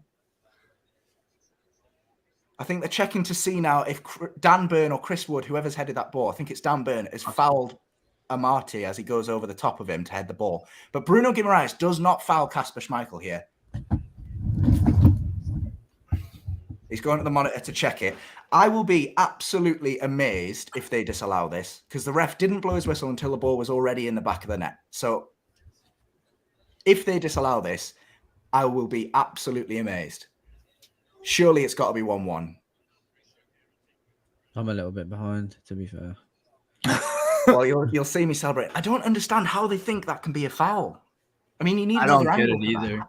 Because that angle just looks like Bruno's kicked the ball 3 times. He kicked it off Schmeichel's nuts, but that's not a foul. Off his nuts. Right, referee. Come on. Point Premier League refs. He's give it. Come on. Get in, Bruno. Get in. It counts. That's brilliant from Bruno. He never gave up on that ball. That's fantastic. He took his time. He didn't panic, and he slotted through Schmeichel's legs. Baby. I didn't say it before the game because you were praising him, Steve. I really do not like Kasper Schmeichel. He's a whinger and he's not a good goalkeeper. A whinger? Yeah, he just never shuts up. He's nothing on his father. Get in, Bruno. Come on. Still a great goalie. Nah. Not fit to Leicester Bravka's boots, mate. I love it. What's a whinger mean? Like complains a lot. Like, everyone complains. Bruno Everyone. Fernandes is a whinger. ASM. Yeah, probably. That's a great goal, Bruno. That is. I don't think I've ever seen a goal like that where the player's on his arse for a good 5 seconds kicking the ball against the goalkeeper's legs. It's not Sunday League. Persistence. That's just persistence. That's excellent. Brilliant stuff. Right, I'm trying to find. There was a prediction earlier on. I'm trying to find it. I mean, I might have to scroll through. Like 3-3 or something like that. Well, there was 3-3. There was 4-3. There was 4-2. A Winer Winger. Yeah, you might say it differently over there. I don't know. Right, we've got Shortsky said it was going to be 3-0, but he predicted Bruno to score. So unfortunately, Shortsky, you're off the list today. I said 1-1, so yeah.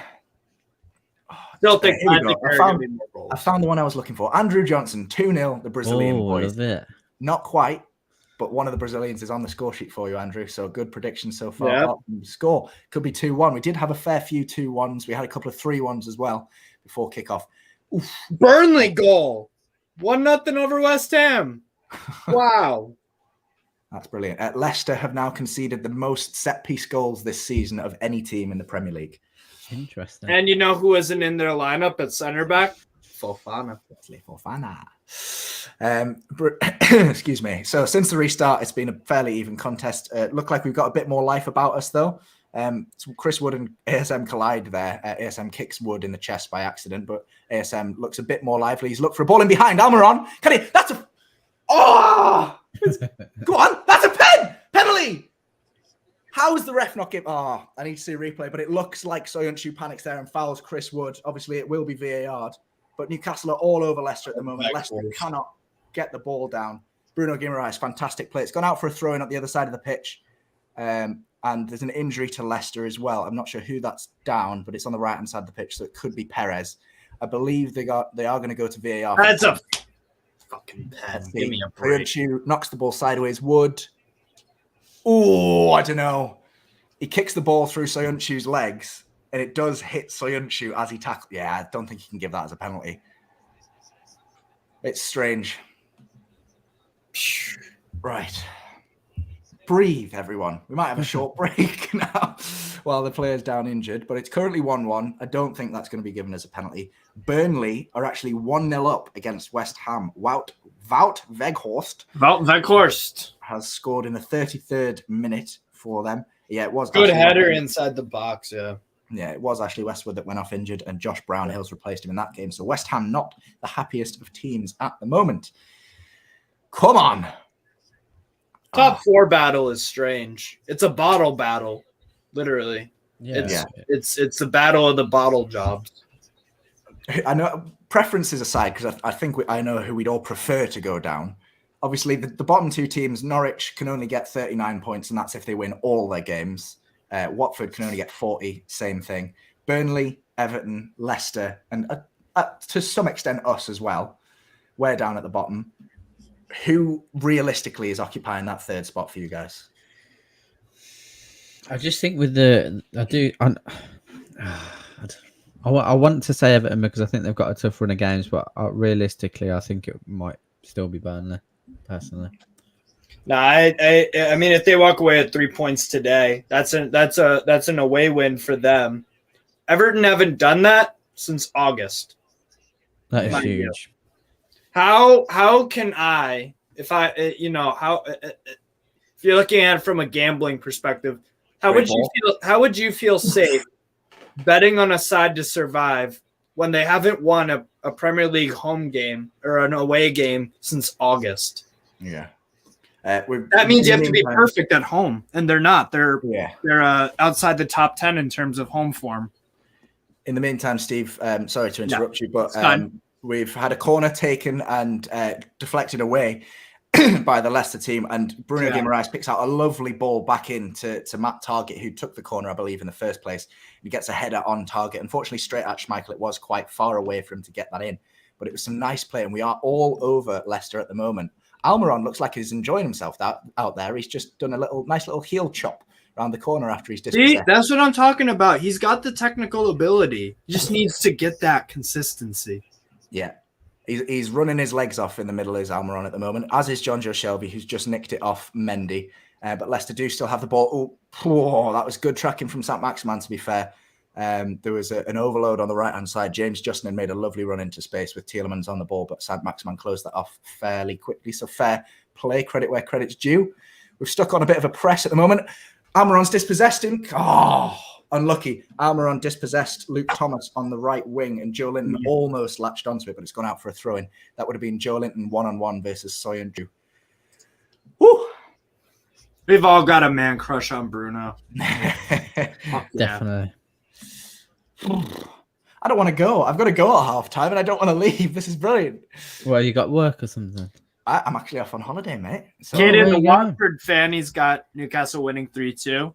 Yeah. Where are you going, mate? I'm off to Croatia for a week. Oh, very nice. Hrvatska. Where in Croatia? Porek. It's a nice little beach.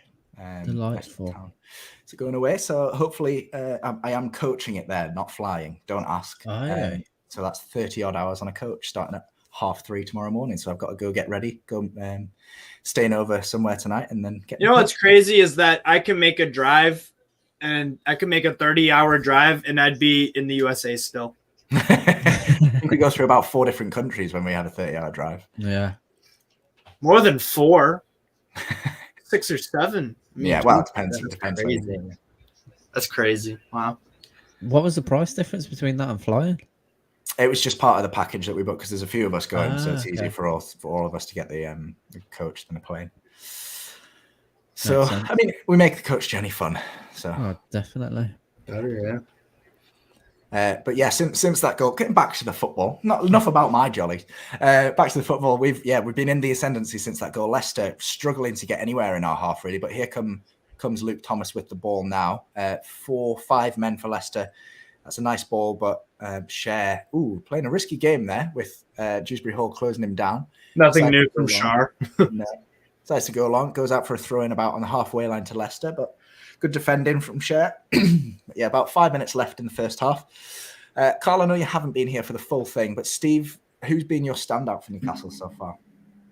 I'd say either Miggy or Bruno for me. Yeah. For me, it's absolutely Amartey. Bruno, fantastic for the goal and has been pulling the strings again, but just for the level that we expect him to be at, we expect that from him week in, week out. For Miggy to put in a performance like he's done so far, he's been absolutely all over the place. He's been excellent. I think when you have players like Bruno come into the club, they obviously lift those players that have got the talent. Do you know what I mean? I think having someone like him in the middle who's able to do the job that he can, it will allow people like Miggy to take more risks. He looks more comfortable on the ball previously in the previous game with him. So I hope it does benefit him. I really do, because the last thing I'd want to do is get rid of him. Yeah. Come on. Here comes saint-maximin. Offloads it to Joe Linton. Joe Linton's one-on-one with Amartey. Takes it outside. He's held up well. Good defending. Can he get offloaded to someone, help him out? There's no support near him. Whips it in the box. Oh, that was great work from Joe Linton to dig out a cross in the end. Ooh, if you need Kieran, if you need names, enjoy your travels, Matt. I don't know your name. I'm Steve, Matt, and Carl. So I'm Juan Carlos. Brilliant work there from target saint-maximin and Joe Linton to create that chance. It was good tracking back from saint-maximin, I have to say. Went with Justin well. Tielemans tried to float a ball in towards the back post, but target cut it out, offloaded it to saint-maximin, who breezed past Jose Perez, and James Justin was already at the other end. Bruno's down, injured, and he's gesturing to his face. Fuck me. I don't know if he's just dizzy. He's pouring water over the back of his head and splashing his face with water. So he's down at the moment, receiving medical attention. Not sure what happened there because it wasn't an impact injury. The coaches, the medical staff are just talking to him. I don't know if he's had a clash of heads or something that we've not seen. But yeah, so he's up on his feet, and obviously he'll have to go off the pitch because he's received medical attention. Yeah. So we'll see. We'll see if he comes back on after that. Hopefully he does, because he's tried to get back on the pitch. He's very keen, is Bruno. He's just ditched the medical stuff and he's trying to get back on the pitch as soon as possible. He's jogging all the way around the edge of the pitch before he's allowed to get back on. I will, Paul. Thank you for showing. Thailand. I'll go eventually. I mean, I'll take it you've not been. You should definitely go. I've Turkey? been all over the world. But quick stat update for you lads. You might have felt the game's been quite evenly balanced. Leicester have had 3, I think I've read that right, 3 shots. Newcastle have had 9. Leicester have had 1 shot on target, obviously their goal. We've had, I think I said 4, 5 there. Really? That's a good ball from saint-maximin looking for Almiron. Schmeichel had to come in clear, and Newcastle will hopefully. Oh, has he kept that in? Carl, I saw your WhatsApp. I'll give you my freaking info for Peacock or Sling. Yeah, that'd be helpful, mate. Get a VPN. I've got one. Oh, you've got one? Yeah. Does it go to the US? Yeah.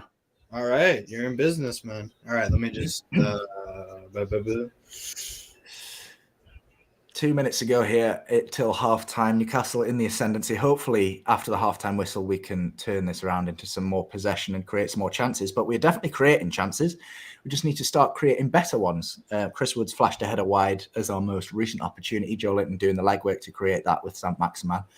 But that's really good stuff to see those kind of stats so far. Saint-maximin rocking his Gucci headband, covering some of his name on the back of his shirt. Brilliant.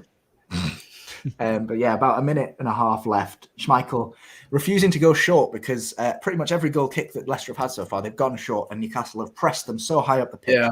They've lost possession or had to hoof it long anyway. So he's going long directly from the goal kick this time. Furthest player back for Leicester is now on the halfway line, so it's pretty much a game of extremes for them. Mendy lofts it forwards to Daka, gets a toe on it. Dan Burn heads out, and it'll be a throw in to Leicester on the edge of the box. So, well, hopefully Leicester can't convert this into a goal before half-time. The worst time to concede in a game, arguably. But pretty happy with that first half, lads. Yeah, more than happy, definitely. From what I've seen, anyway. From what I have seen. This season's been about dropping points from winning positions. We've just done the opposite today so far, gaining points from a losing position. That's huge. That's huge. Yeah. So better. Yeah. Oh, Tielemans has taken a short free kick. It might have caught Newcastle out again here. Dewsbury Hall strikes. Easy save for Dubravka in the end. Left-footed strike from Dewsbury Hall, about 25 yards out. Another set-piece routine from Leicester. Newcastle not alive to that one again.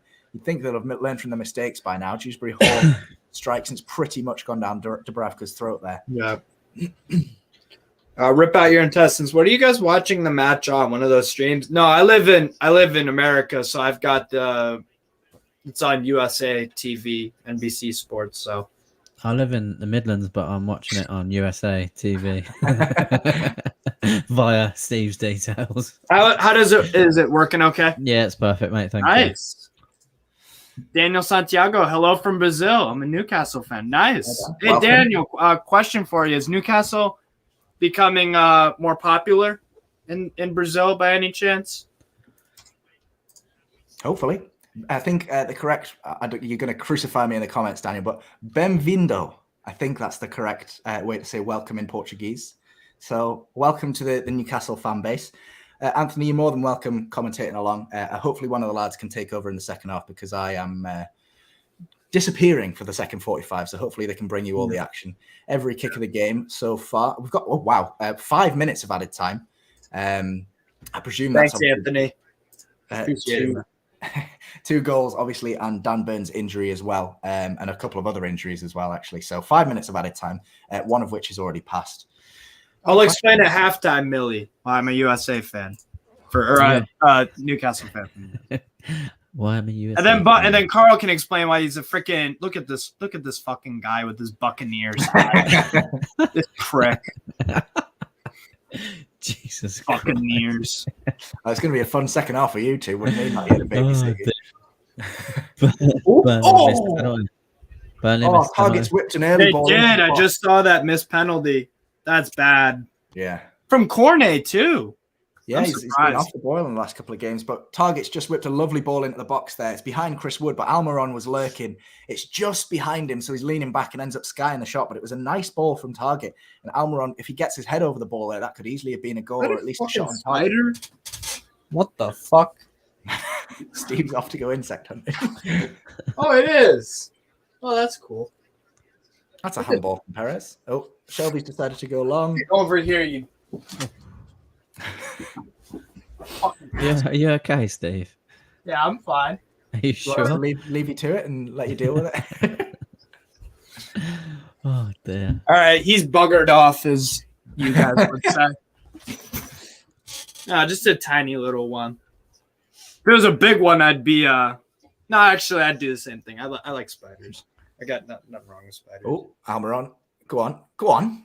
Well played. Almiron's done really well to hold off the challenge of two defenders there. Oh, that's a nice ball in. Chris Wood takes it down. Shoulders off Amartey, lays it off. Saint-Maximin, what can he do with it? Oh, he's just overplayed it. There wasn't much support, to be fair to him, but he's still got the ball inside the box. Two men on him. Jose Perez is one of them, and he's dribbled it out for a goal kick. JK, I bought a dodgy box off Facebook, but it's good. Works in China.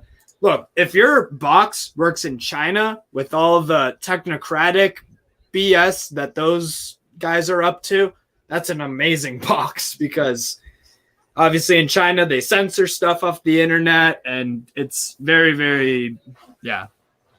If it works in China, if you're able to get past those restrictions, that's a damn good cable box.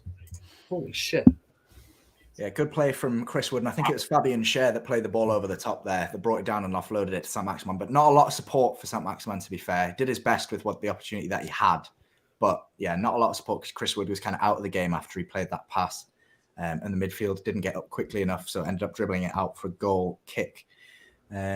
So unfortunate from him, but it's another nice flick on from Chris Wood. Nobody on the end of it. John Joe Shelby plays it up.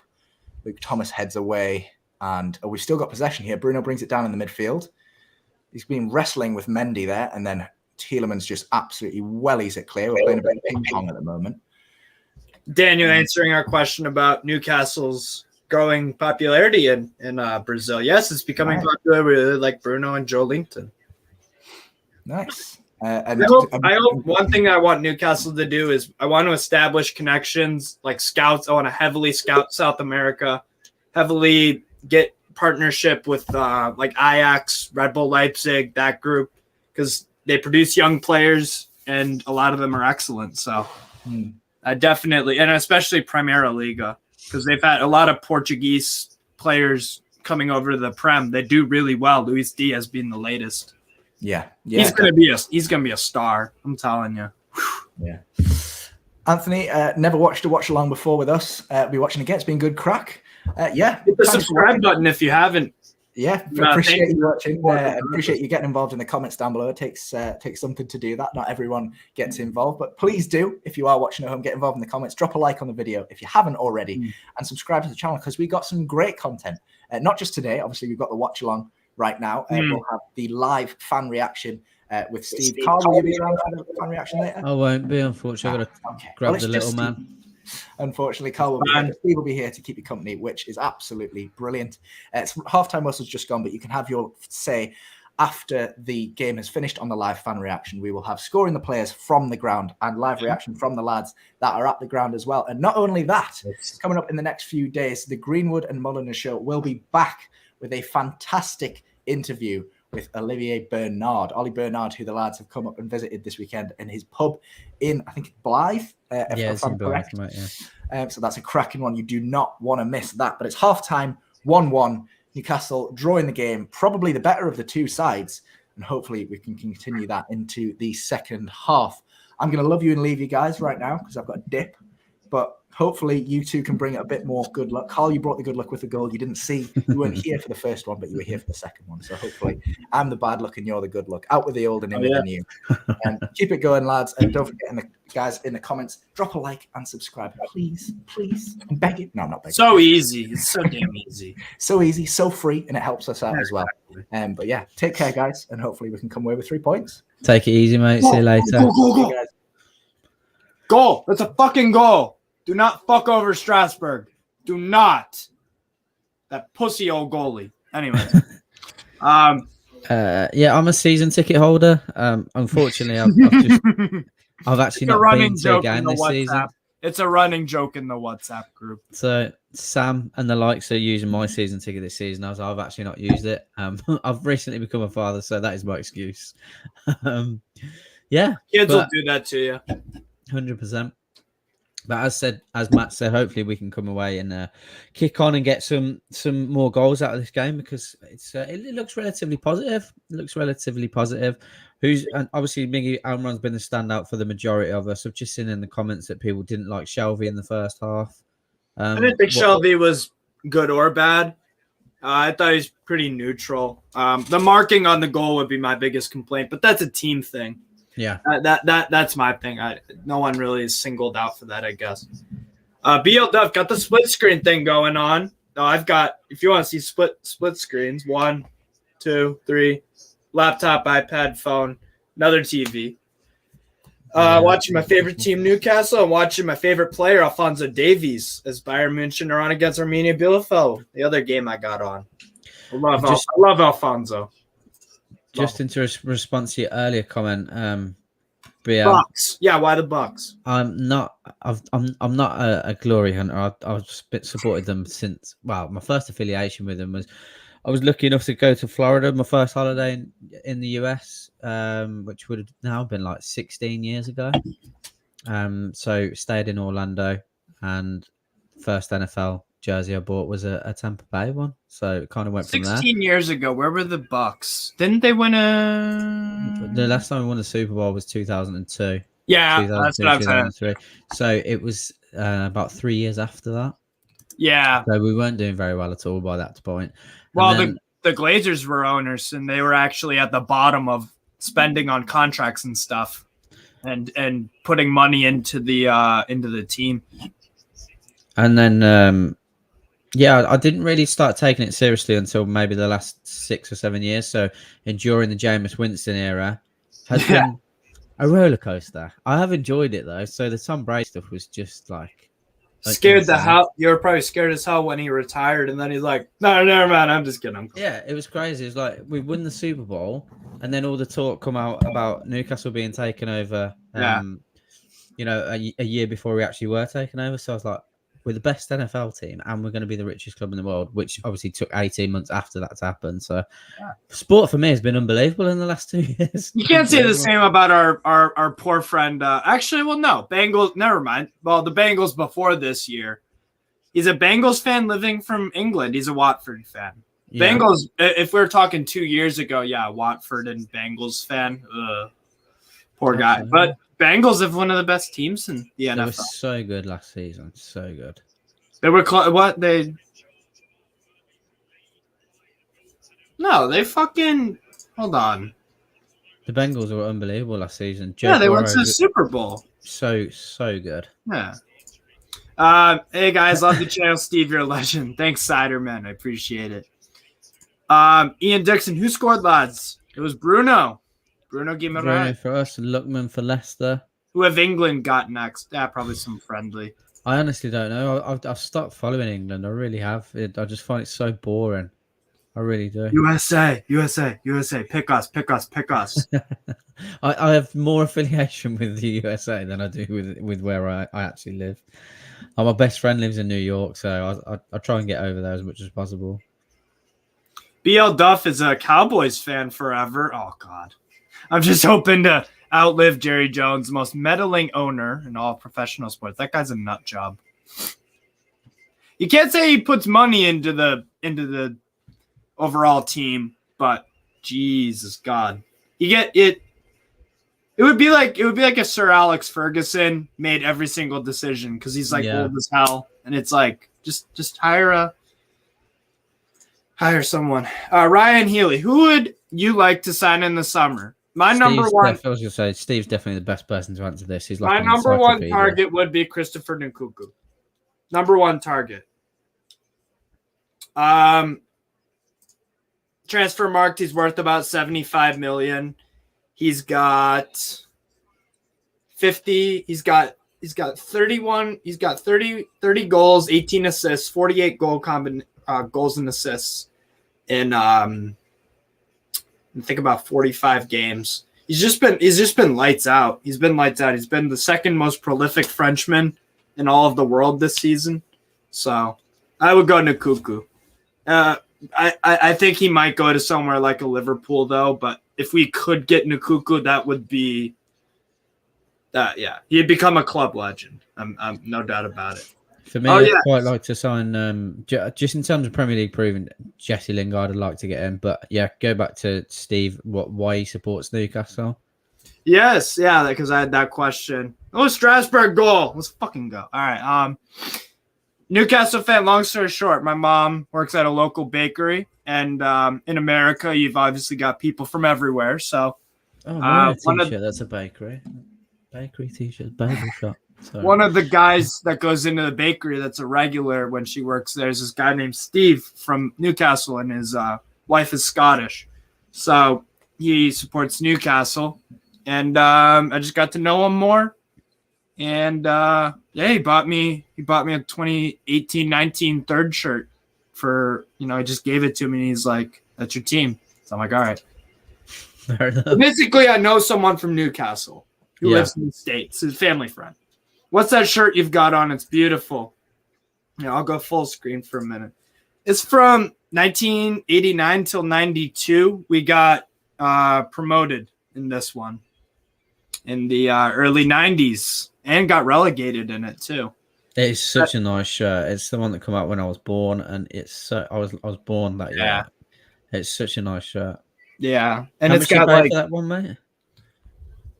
Ooh, I'd have to check eBay, but I think about $150.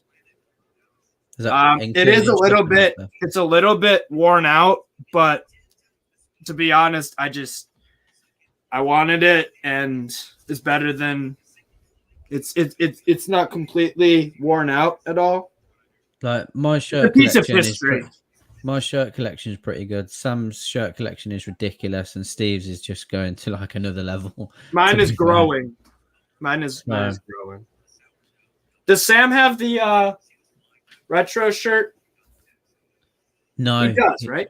I don't think he does. The one without the sponsor on, I don't think he's got that. Really? No, I don't think he's bought that yet. I might be wrong. I think he does.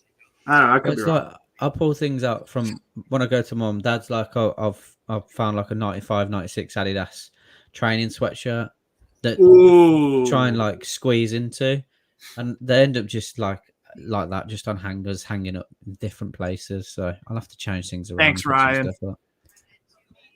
Speaking about North American Newcastle, because I was talking earlier, because we had a lot of people in the comments being like, oh, watching from New Orleans or Atlanta, Chicago, or whatever. And I'm like, we've got a really good fan base in the U.S. You do. I think it could rival or even surpass Spurs.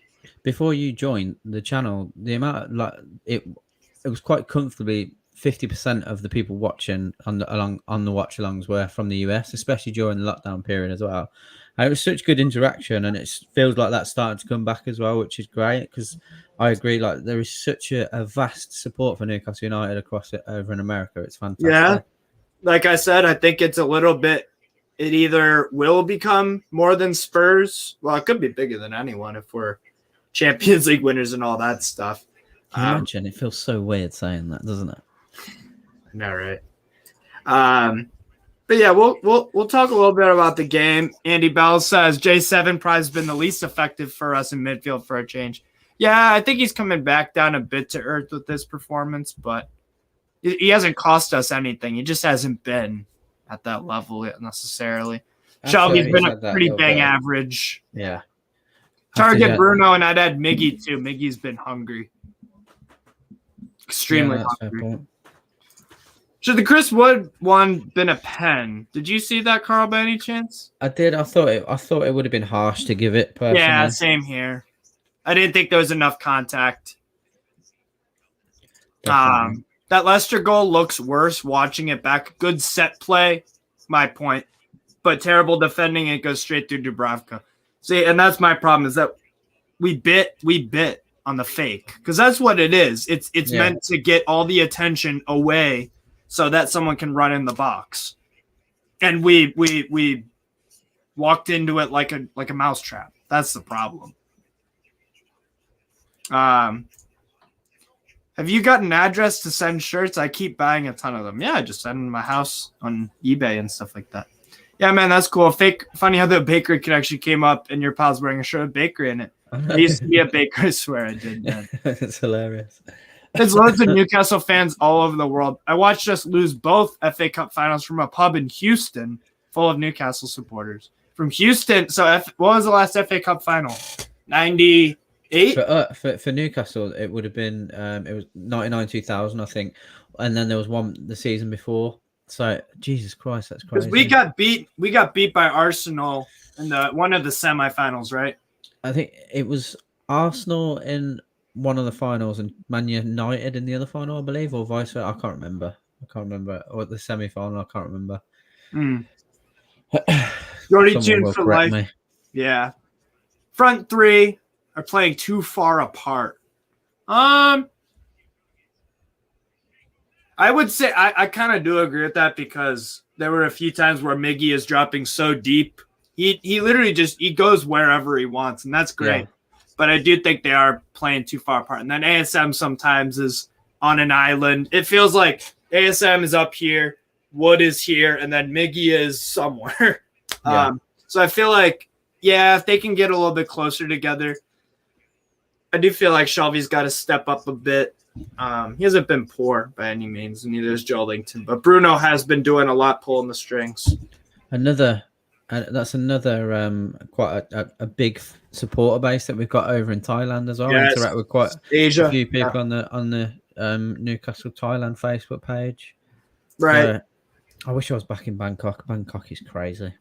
Arsenal and Man U in the final. Chelsea beat us in the semifinal. Right. Let's see, Andy. Carl, mate, how many caps do you have? Never seen you wear the same one twice. I got a lot of hats too, to be fair. I just don't wear them. I have got a bit of an obsessive kind of addictive personality, mate. So I have lots of hats. I collect like my biggest thing is trainers, sneakers. I'm a big sneakerhead, so I've spent a hell of a lot of money on trainers over the years. See, I would be a shoe. I love nice Jordans, nice. I love nice shoes. Problem is, I work at a fucking dog place, so I wear Crocs every day, and they get beat to piss. So it's like, why would I buy? It's got to that this year. It got to a thing where I was like, I need to stop buying trainers. So I kind of stopped buying trainers and started buying hats. Right. But I'm the same. Like I'm looking at. I've stopped gambling, so now I've got all these fucking Newcastle shirts. But it's like these. I'm starting collecting Funko Pops and things like that. It's fucking crazy. I'm just a 32-year-old child, mate. Anything that. No, same. Just collect anything, to be honest. Yeah, lots of hats, lots and lots of hats. I'm hugging the mega Newcastle Nut Brown Ale Adidas one, but the club shop had bad dye and hats from Bangladesh. Okay. Desert Tune watching from Bend, Oregon. I'll have to double check what website I got this from, because it's a UK based company. They are based in Newcastle as well. I'm trying to find where the camera is, but they do loads of different ones. So I can't remember what year the shirt is, where it's navy and it's got the orange and green down it. Yeah. They do a version of that. They do different versions of different retro kits in hats, and they're so good. But as soon as I'll try and remember what the links are and send them over to you guys.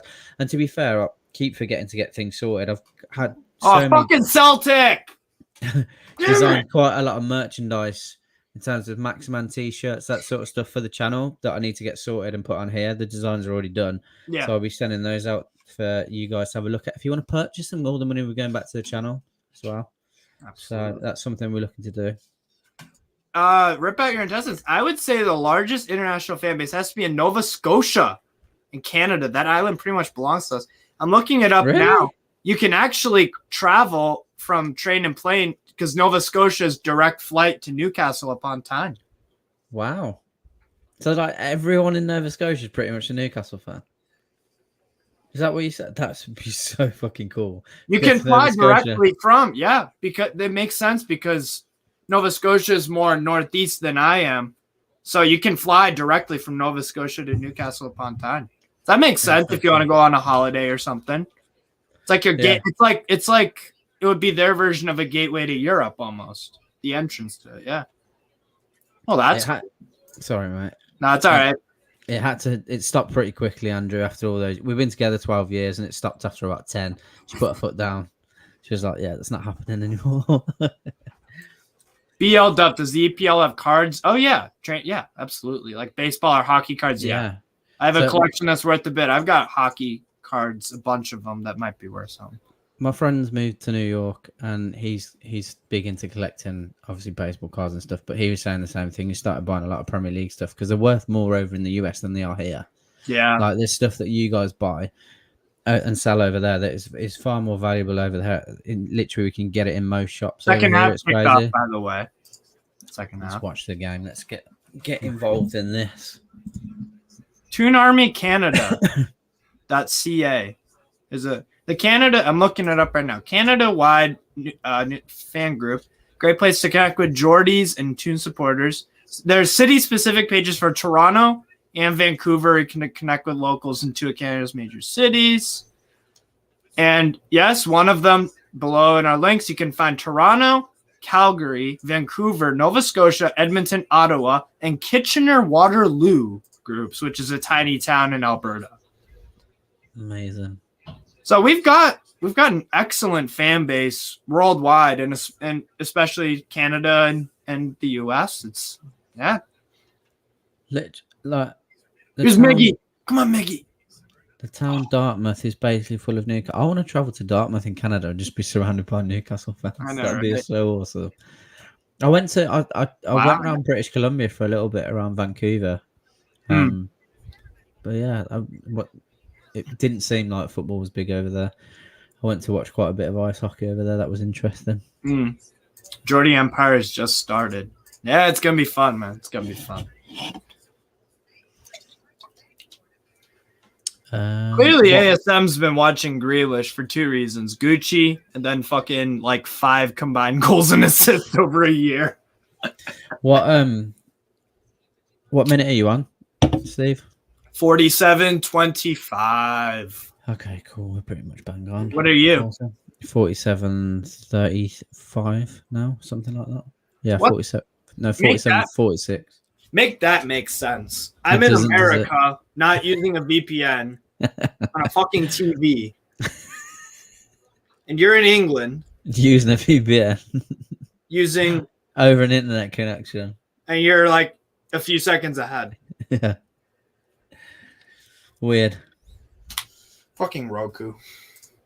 Not easy to get Newcastle shirts over here, Bangkok. Their Thai Airways staff always pick it up in the UK and bring it back to Thailand. They sell at a slight markup from the UK. Okay. Yeah. Interesting. You can do that. You can do that in China too. You can sell goods. You can buy them in America cheap and sell them in China. I'm gonna be doing that with cars in a few years once I learn more about it. You can buy, say, a 50 grand Mercedes and sell it for triple that in China. Even though there are going to be like shipping fees and hiring a ferry and whatever, you're still going to make a lot of money. Yeah. So Maximin looking dangerous just on the edge of the box there with his Louis Vuitton headband on. Loving life. Sky's it though. Senshi bet. Is USA the channel better than the Peacock channel? USA is on like live TV instead of internet, so it's going to be faster. I like both though. They do an excellent job of covering, because I don't know, Carl, if you've seen like they have Premier League fan festivals on like some certain Saturdays and pick a random city in the US. Yeah, that's cool. I need to watch stuff like that. Yeah. The coverage is so far superior than what we have in the UK. Tim Howard's a better pundit than a lot of them. Robbie Mustoe, Graham Lasso. Well, Leicester on the attack here. Yeah. It looks like it's dropped out to, I'm not sure who that is. I can't tell. Puts it right across the Bravcat, and luckily it goes for a goal kick. I think it was Jose Perez that's put it across the face of goal. It wasn't a good enough pass from him, though, to be fair. And we come away, luckily, with a goal kick from that scenario.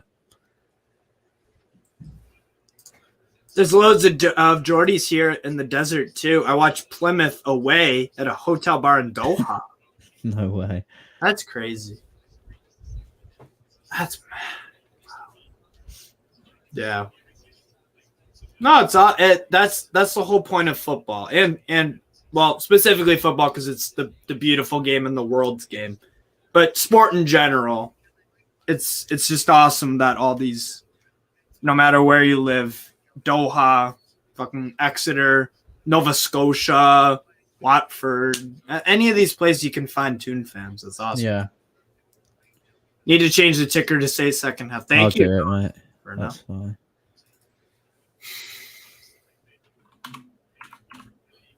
Fucking Celtic, dude. I can't stand this. What was the score? Sorry? 1-0 Celtic. It's it's the Scottish Cup semifinals. 70 minutes.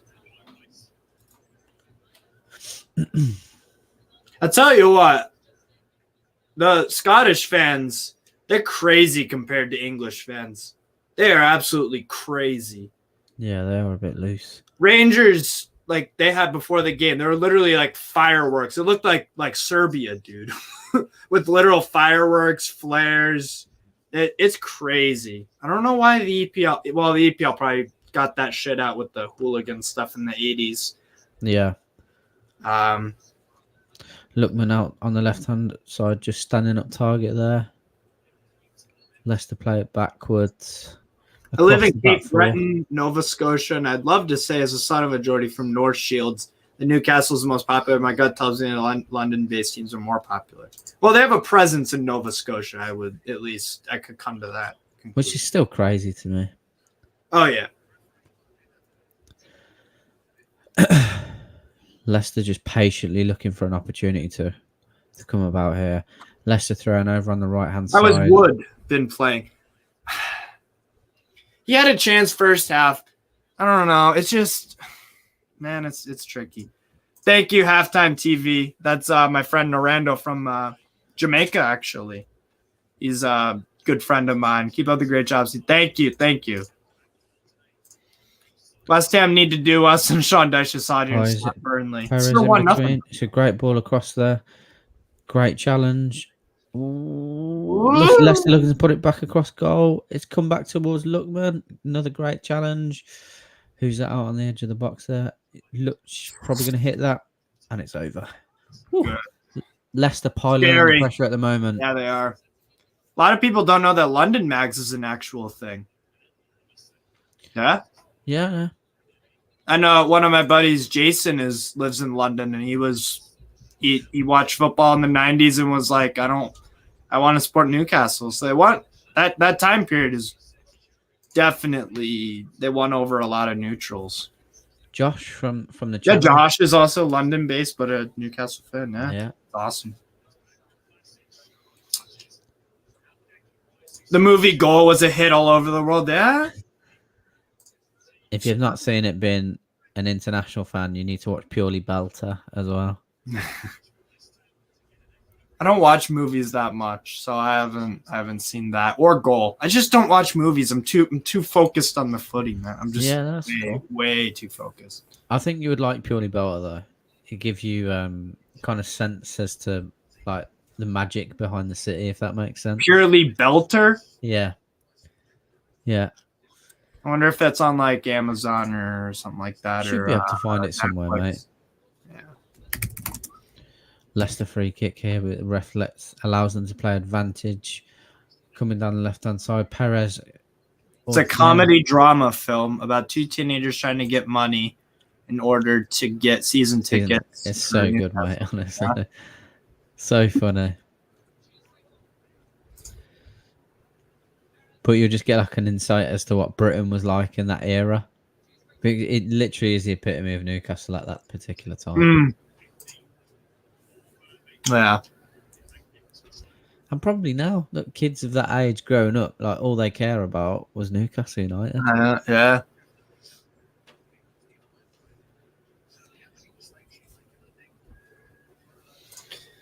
Amartey on the ball. Apollo's Mendy.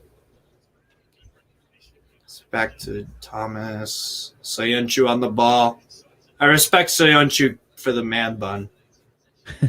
Big credit.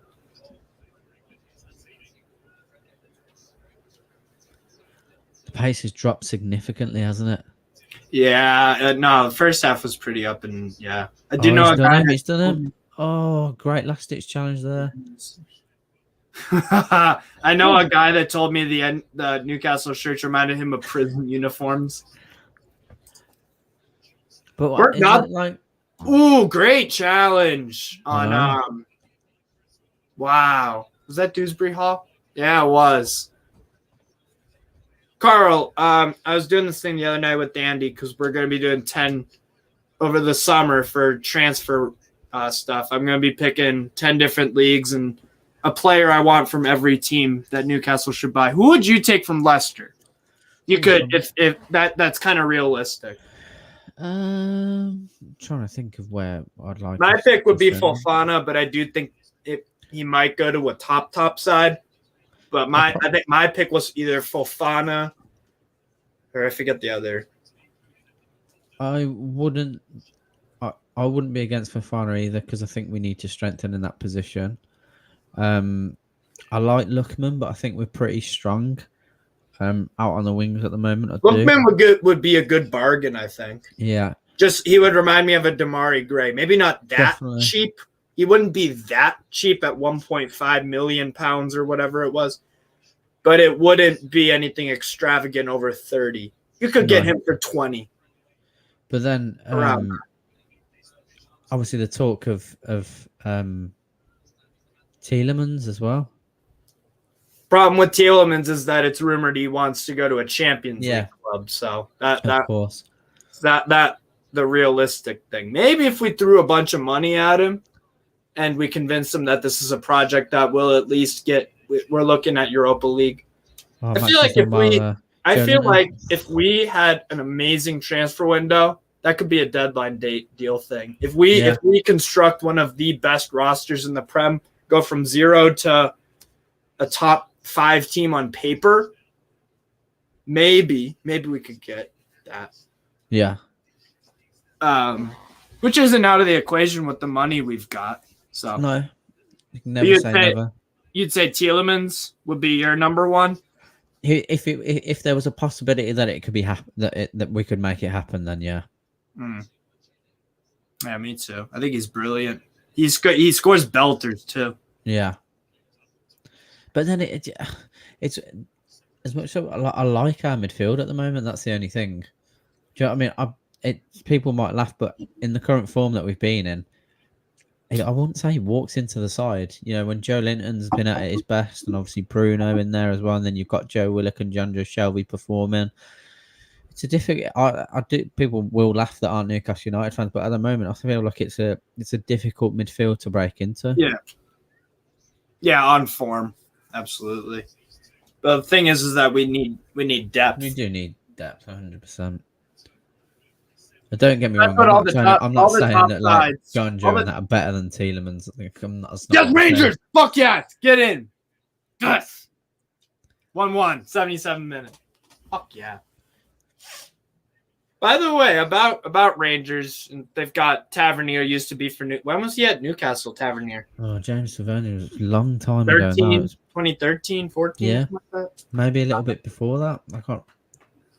Because he was at the club for a long time as well. Yeah. Oh, I can't remember when he broke through, to be honest.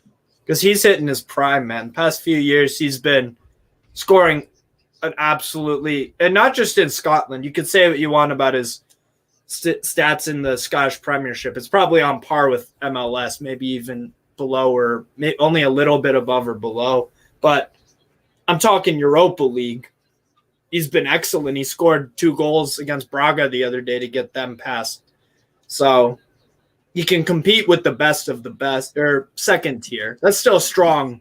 Braga are a strong team. Leverkusen, they're going to be playing RB Leipzig soon, and that's another good side. They're a phenomenal team. So yeah. The only reason why Leipzig are in the Europa League too is if you got to think about it, they're in a group with Man City, PSG, and Club Brugge. So third place was realistically their ceiling. Absolutely. So I think that Tavernier for right back, that would be some decent depth, but I think he would probably stay at Rangers, to be honest. I'd prefer to go and get someone back like Kevin and Babu if we were going to go and get players. Like he was literally just breaking onto the scene and we let him go. And it's turned out to be a bad decision because we've always struggled at that position, to be fair. Yeah. Are we buying a dude from Bruno's old team? Yes, Lucas Paqueta from Lyonnais is rumored to come here. It is a very flat second half so far. Madison's just come on for Jose Perez as well. It's not bad depth to have, is it, James? Exactly, and that's the other thing too. Even the teams that you would think aren't that strong, they still got some good squad depth. Yeah, I mean Villarreal, for example, before they played Bayern this week again, they played Athletic Bilbao. They had a completely different starting 11 to the one they played against Bilbao. And then their substitute, Samuel Chukwueze, is a phenomenal player. He scored the goal in the 88th minute, I believe, and that advanced them in the tie over Bayern 2-1. So squad depth is crucial. Squad depth is crucial no matter the level you're at. Yeah, I'm sorry, Andrew. The game is flat. I'm trying to. Well, Lookman's coming down the left-hand side. Facing up Emil Kraft, drops back. Yeah, me and Carl aren't the only ones that's thinking it's flat. Yeah. Well, all right. My apologies, though, Andrew. Jonjo Shelvey puts it out to Joe Linton, who's racing down the left-hand side. He's got Maximum out to his left. And I think Chris Wood is just making a run. Maxi's driving at the fullback. Tame shot into Casper Schmeichel's hands. Leicester have the ball back. How about that, Anders? Is that a bit better? What the hell? We get carried away, man. I'm getting 61.55. What are you at? 62-11. You're 20. Leicester on the attack now. Lookman facing up a Millcraft, step over, tries to go around him. A Millcraft goes to ground, and it looks like it's a free kick to Newcastle. No worries, love from Norway. Nice. Everyone's from all over the world today. It's brilliant. I love it when we have these. It's always the case, yeah. Yeah.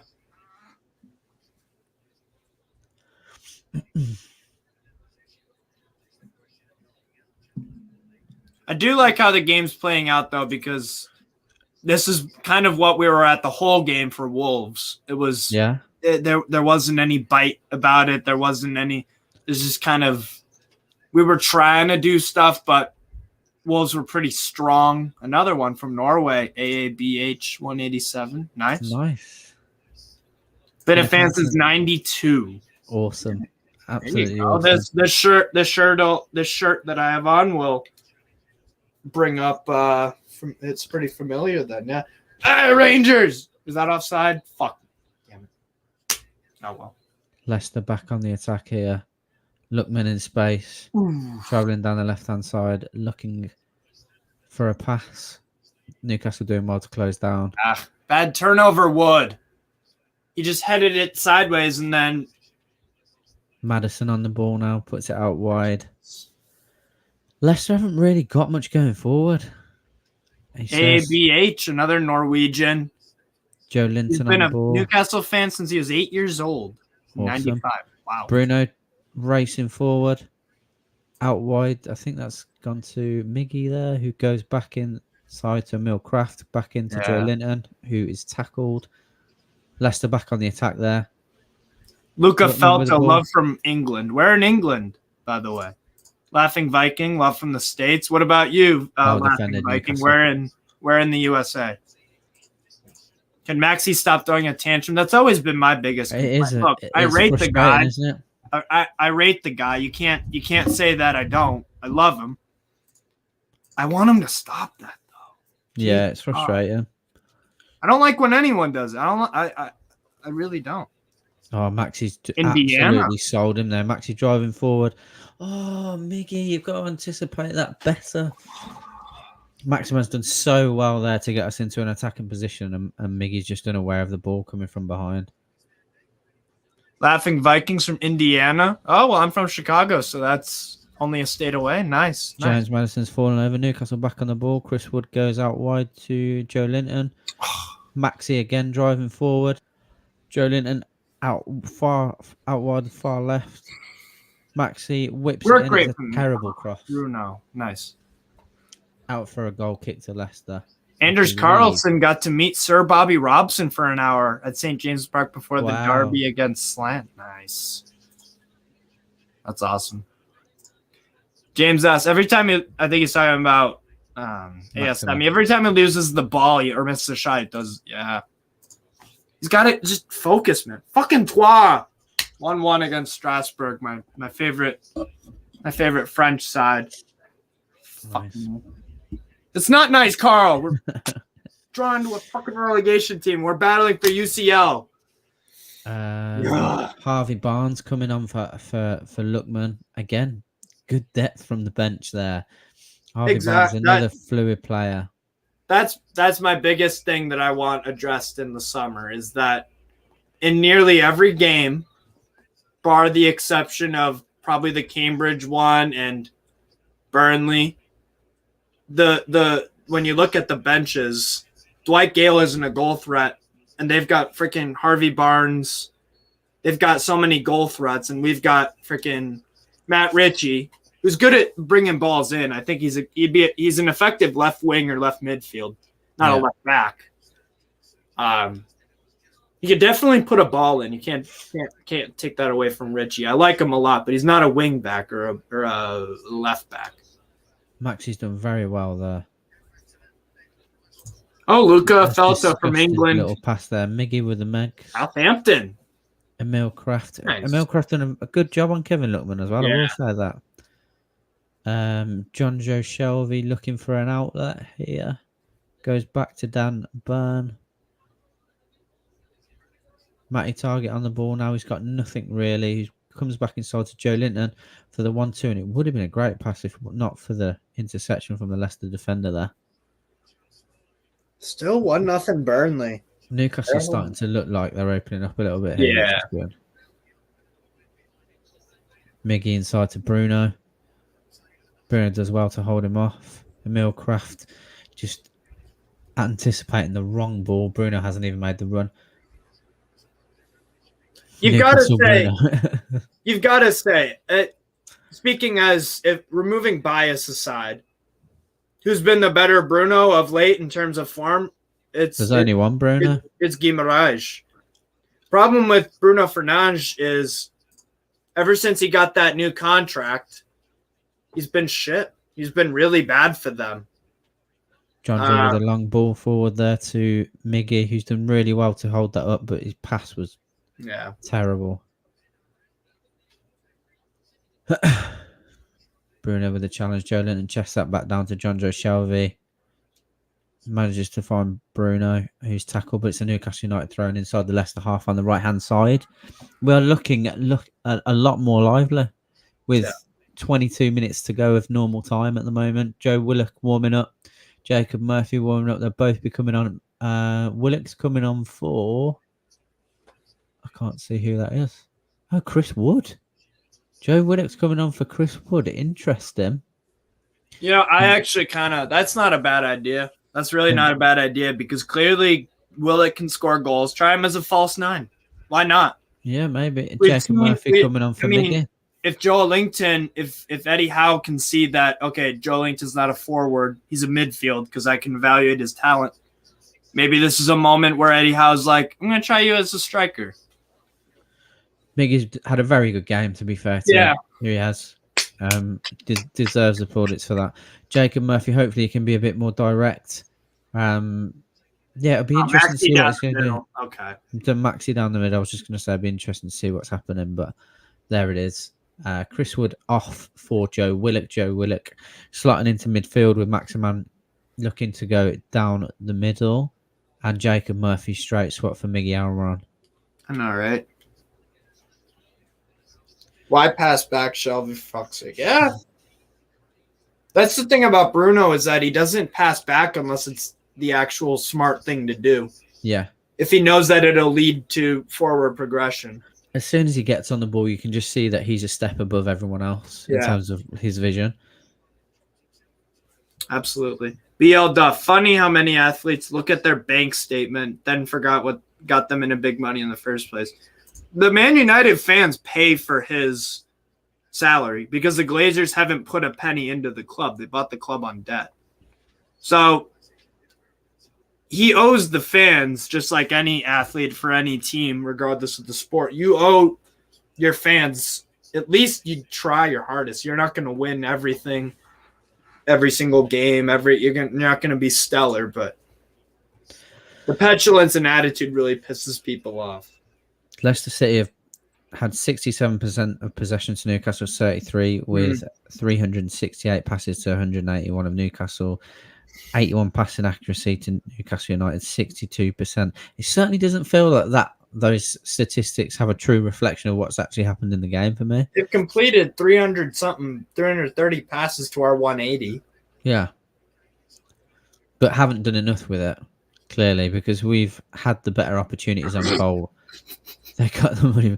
This is one of many as well. I will say that. I have a salute to service books, one that I will wear. Yeah. At some point. Amongst the woolly hats for the winter. Yeah.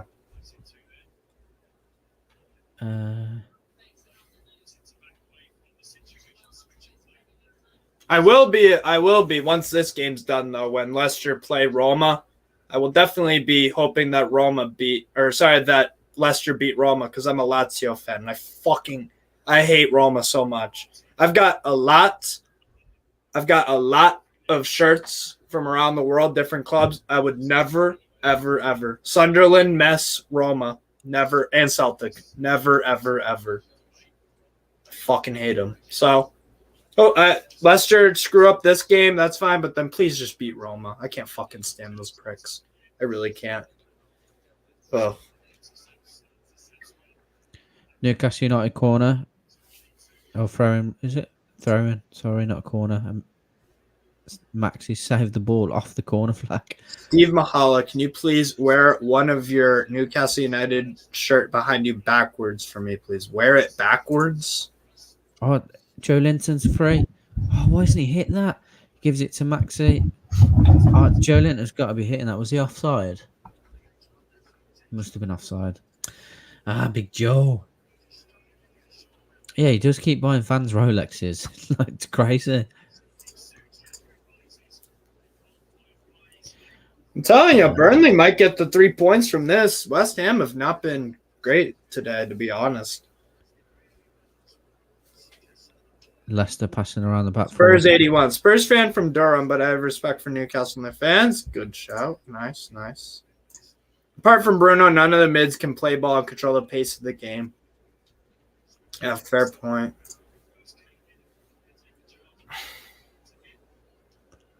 That goes out for a Newcastle United throw in. Joe Linton on the ball over on the left-hand side. And we are just approaching the 70... Well, I said just approaching, remember, 73 30. 17 minutes to go of normal time. And I would say, as it stands right now, over the last 5 to 10 minutes, we look the more likely to score. Leicester look a bit leggy, to be honest. And I suppose that's testament to Eddie Howe and the regime in terms of improving the fitness of the Newcastle United players from what was a dismal start to the season. Can you wear your Bruno shirt backwards for me, please? If we win, sure.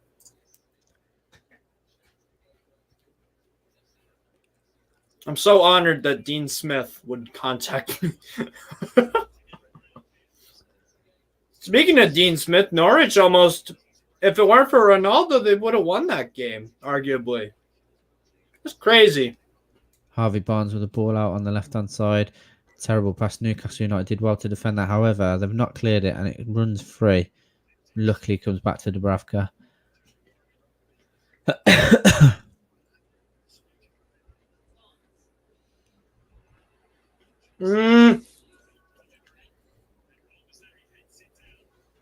Burnley still 1-0 up at West Ham United. Interesting. Trying to pile the pressure back on Everton.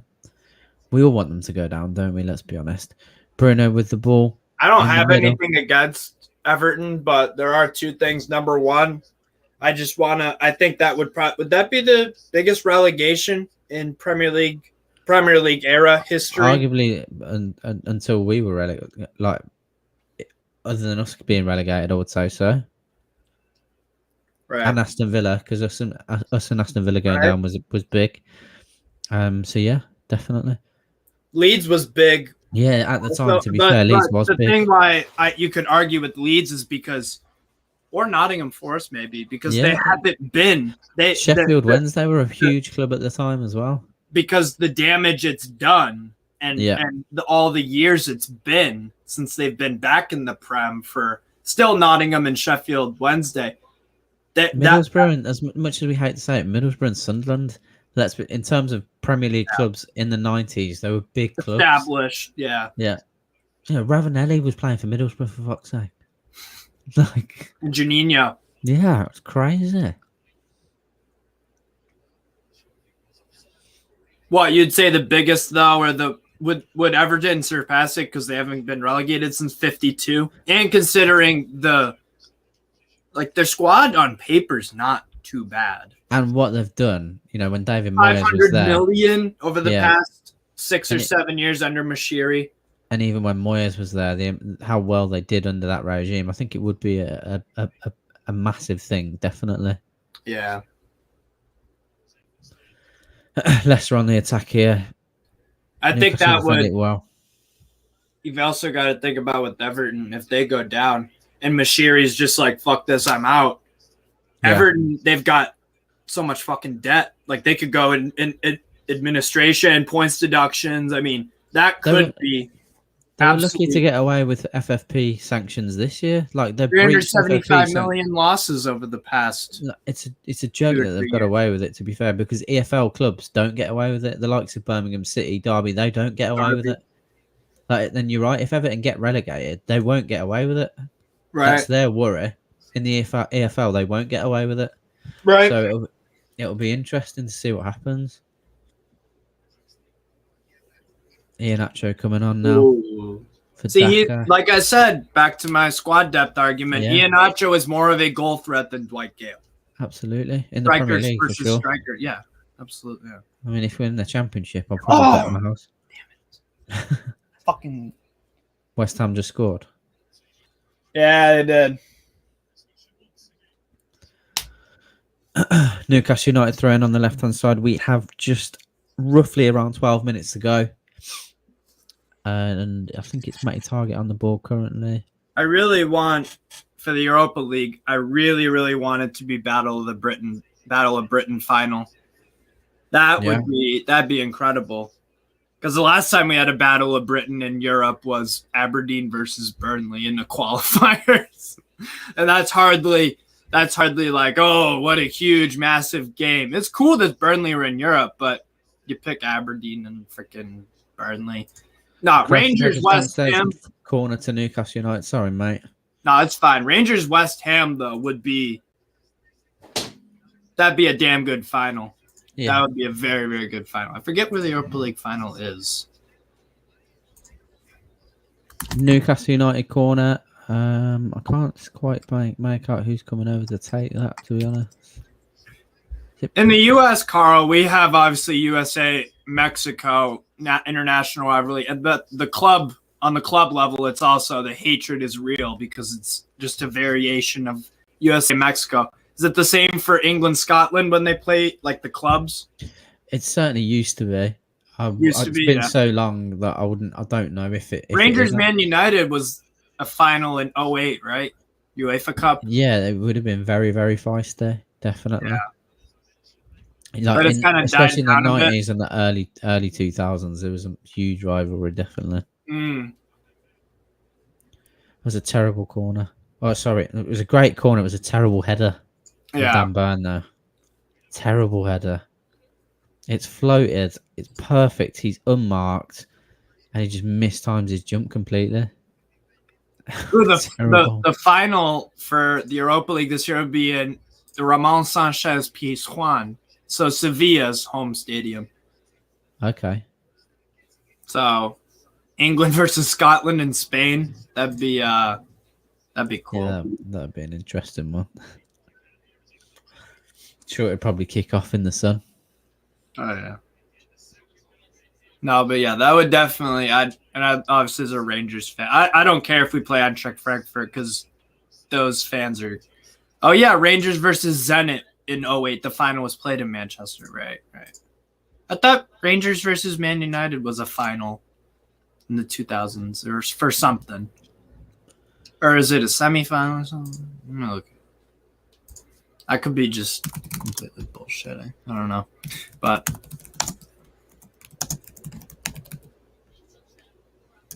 ball with Leicester on the right-hand side, come back inside, and then back around the back four. They're not really pressing. They're just very, very subdued at the moment, looking for an opportunity. There's no overlap available there. Newcastle just sitting deep. That's a worrying thing. They've gone for a lofted ball there, and it's out for a goal kick to Newcastle United. Well defended.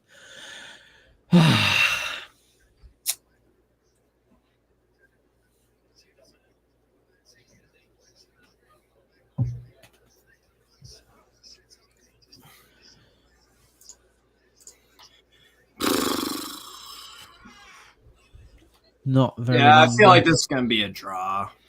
I don't know. I just feel like someone's going to nick a goal towards the end. And I'm hoping it's us. I find it weird how England and Wales fans are best mates after the Russian World Cup. A bunch of Englishmen got jumped by, and a bunch of Welsh fans jumped in and beat the shit out of the Russians. These things happen. To be fair, I think that if Russian fans are beating up England fans, I wouldn't be surprised if frickin' Scotland fans beat up the Russians too. Because, you're sworn enemies, but, you do share an island. So, yeah, that hooliganism stuff is fucked up as it is. At the same time, I do kind of see it as, I mean, if it's a bunch of guys, tough motherfuckers just want to fight each other, like, go for it. Just don't hurt kids or break shit that isn't yours. I mean, maybe I'm fucked in the head or something, but it adds some spice. It adds some spice. Was it the Newcastle hooligan? What was it, the Gremlins or some shit? I never really followed what Newcastle United's hooligan firm were called. I was always aware of what went on in the Midlands, to be honest. So, what are they? Like, in terms of Aston Villa, Birmingham, Wolves, West Brom, all of those firms. Wolves, yeah. No, like I said, I don't like when fucking if you're breaking shit that isn't yours, but like I see all the time in like Europe, like they'll fight like the bunch of fucking grown men will, like from Denmark or Germany, will just beat each other up in a forest. It's like if they really want to, I guess go for it. Yeah, it's better than destroying shit instead. Like whatever, it's lesser of two evils, I suppose. I'll wear the Bruno shirt. Please, can you wear the Bruno shirt? Why would you feel guilty? Kraft has made a terrible decision there, to be fair. Caught out, brings him down, free kick to Leicester. Kraft with a say the same thing about New Jersey and New York. Well, New York City FC and New York Red Bulls fans, they actually scrap sometimes. Do they? Yeah, like legit, and it's not like just slapping. It's like bar fights and stuff. Like it's actually grown into. Our culture in the U.S. for MLS, and it's definitely growing in intensity and passion. So it's cool to see. Yeah, absolutely. Yeah, this game's so flat, man. I just feel like it's gonna be a 1-1. I really do. Yeah, there's not much going on, is there?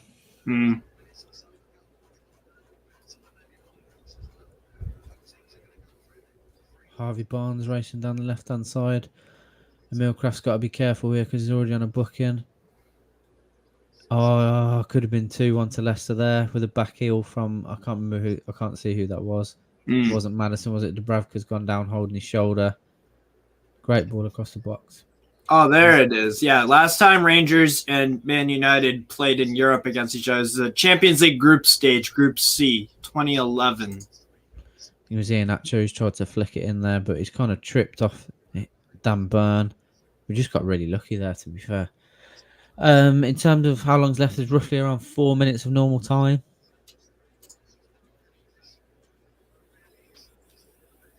There's not been much stoppage, so I can only imagine it'd be a couple of minutes stoppage time in the second half. Yeah, probably 2 or 3. Is that really?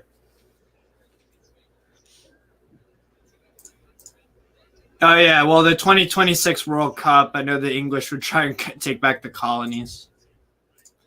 If we get them in the group stage, that'd be interesting.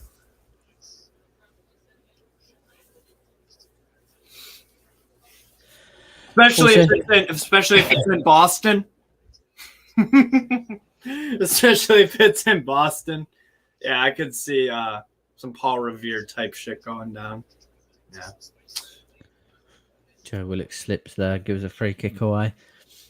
If you haven't already as well, guys and girls, please drop a like on the video if you like what you've seen. If you have subscribed but not clicked the notification bell, please do so. So you're notified whenever we put out new content or when we go live.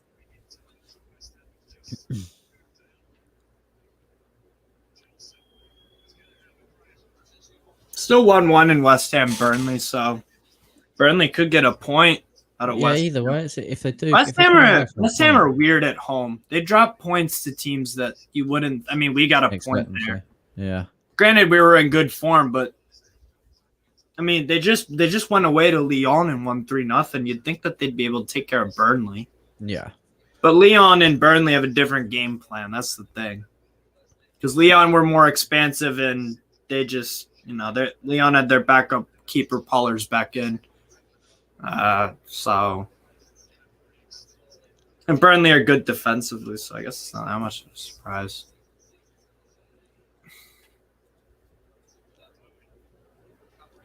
Leicester holding on to possession here. Around 3 minutes left, normal time.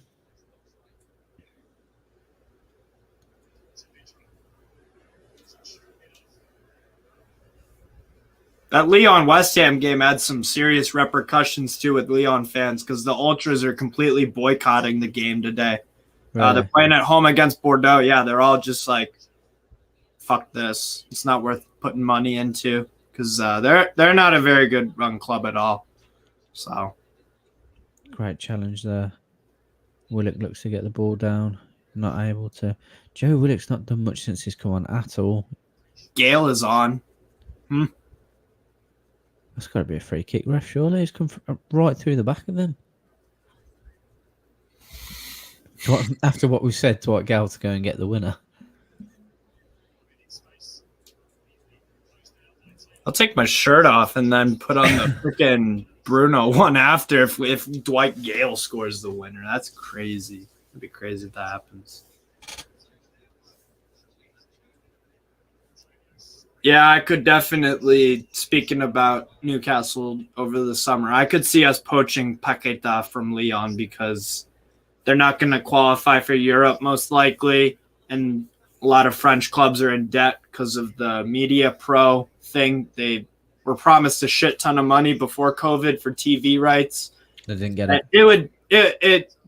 To give an example relevant to English fans, it would be like if all the broadcasters around the world pulled out of the Premier League TV deal. So all the clubs would be like, oh, all this income we think we're getting in. Nope. So every club would suffer hundreds of millions of dollars in losses. So that's definitely that has an effect. So I think we could get Paqueta from Lyon. That'd be amazing.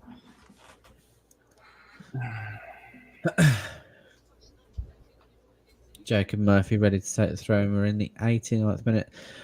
With Kraft going down there, probably looking at maybe 4 minutes stoppage time, I would have thought. Yeah. The second half's been a drag, man. It has, to be fair. There was 5-10 minutes where there was it was quite end-to-end, but other than that. So Maxi goes off for Dwight Gale.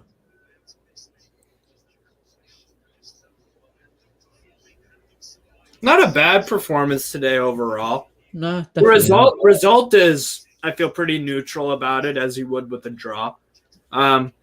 Winning streak will probably come to an end, but still unbeaten at least, so that's nice.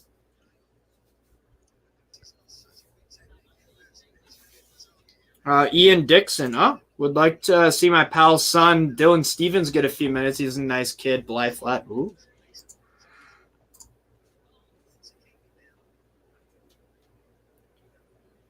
Yeah, it'd be nice to see some of the youngsters break in, especially towards the end of the season once we're safe.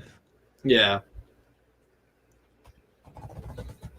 4 minutes. That's like a minute or two more than I thought would have. But I think it's just because Kraft went down there. He was getting treatment, right, wasn't he, for a good minute or so? Right. Yeah, it's 4 minutes injury time.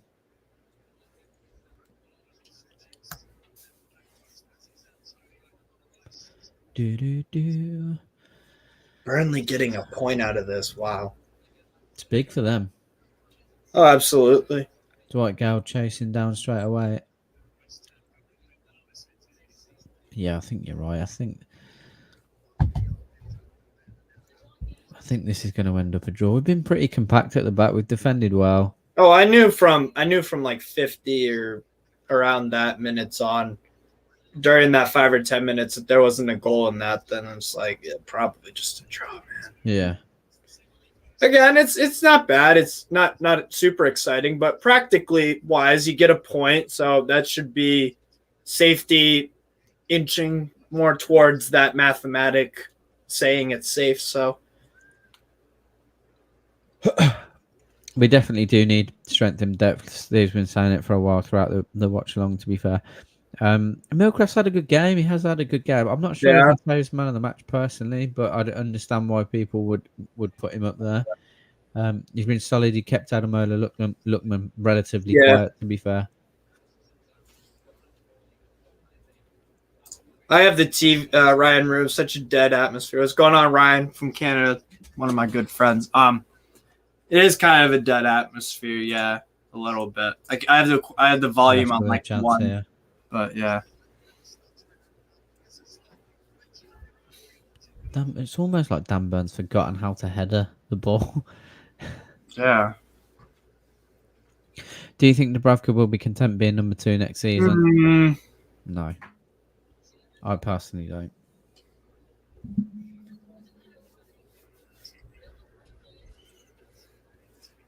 Nick Pope just made a great save to rescue a point for Burnley. I think I'm about to see that. Let's see. I'm gonna look at that for a minute. Bruno doing very well to get thrown from that.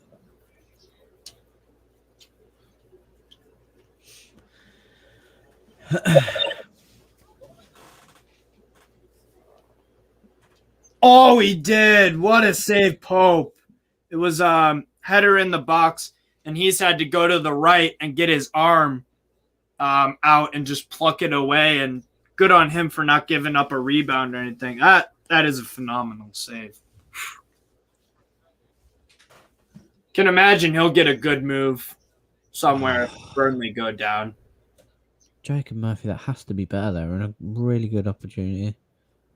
Yeah. Come on. Come on. Willock. Ah. Shit. Come on. Come on. Is it Amartey? Matty target. Oh, he's kept it in. Is that Joe Willock? Racing down the left-hand side. Go on, Joe. Pull it. Pull it, Joe Willock. He's come out. Get in! Get in there! Get in there! Get in! What is going on? Bruno, what is going on? Bruno with the winner. Get in there, you fucking beauty. Get in! Come on! We say get in! Oh! Bruno! Get in, Sonny! Get in, Sonny! Get in, Sonny! Oh, Ah! Bruno! Oh man, what the fuck? Guys! How did we do that? What a run! God. Oh my god! Oh my god! Joe Willock racing down the left-hand side. He's looked for the cross. It takes a deflection. It just Yeah! I'm thinking, I'm screaming at him saying, you've got to pull this to Bruno. He tries to cross the ball. It bounces off the defender, and it's just straight into Bruno's path. Free head, diving header. Oh, you absolute beauty. Bruno Guimarães, you absolute beauty. Get in. Oh, Eddie Howe loving it. We are safe. We nicked the win. 2-1 Newcastle United at home. Get the fuck in. Hey, Dean Smith, here you go, buddy. Here you fucking go. Oh my god. He's just run across the camera there. We would have seen Sam and my brother because they sit on the front row. I want to see a replay. See if we can see them. Because my season ticket's literally on the front row of the Gallagher. Oh, what a result. What a result. What an end to the game. Sam Mulliner, you are welcome. You are welcome. Oh, what a finish. What a finish. What a game. I don't know how to feel here. Bruno. Who was in the comments asking you to wear that? There's like they were predicting the future. Oh my god. What a fucking result. Oh my fucking lord. Wow. That's safety. That's safety. He just saved us. Or he confirmed. Wow. Oh, duh. That's why I love this fucking sport. The second half was pretty dead. Insane. All of a sudden, you get some invention. Joe Willock, excellent run down the left. Bruno, right place, right time. What a header. What a header. He could have easily fucked that up and gone over the bar. What a header. And just he's a defensive midfielder by trade. Yeah. I'm speechless. I'm speechless.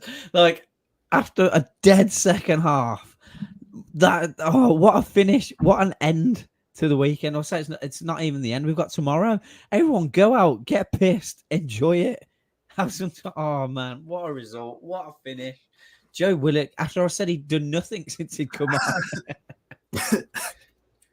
Fuck. Bruno. So he's walking towards the fans there. Oh, that's beautiful. We might be able to see Sam. There's nothing he can't do. Bruno. Unreal. Absolutely unreal. We've gone above Aston Villa. I think we've gone above Aston Villa as well. They've been in poor form. Yeah. Fucking fantastic news. He loves it here, man. He loves it. You can see it not just now and in front of the fans and all that. On social media, he's always talking about us and he posting and just loves it here, man. Steve on the model already. Fuck yeah. That's incredible. What a club. What a man. What a result. Actually, I'm just going to edit that.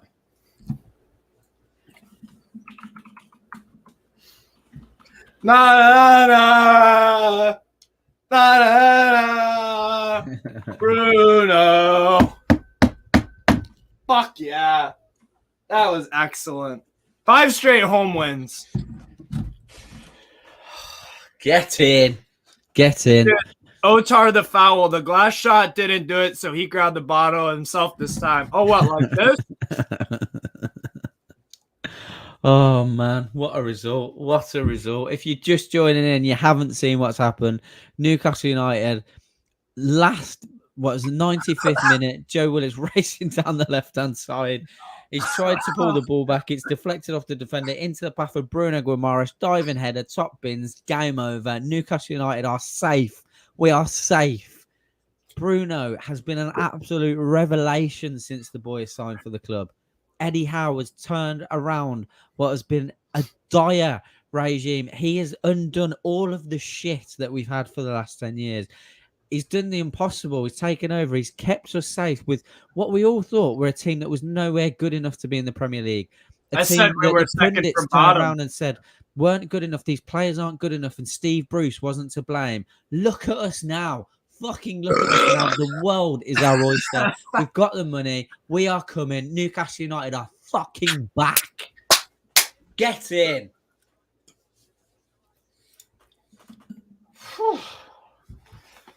Oh, we better spend 300 million in the summer. Amazing. Touch what? Dean Smith. Jesus, you're asking so much. Touch 39. Yeah, I'll tell you. Yeah, baby. Yeah, baby. Look at my fucking tits. Woo! Woo! Oh. Unbelievable. I'm so happy. Yeah, we could do the safety dance. Yes, do the safety dance. Do the safety dance. E-I-E-I-E-I-O. Up the Premier League we go. Oh, my God.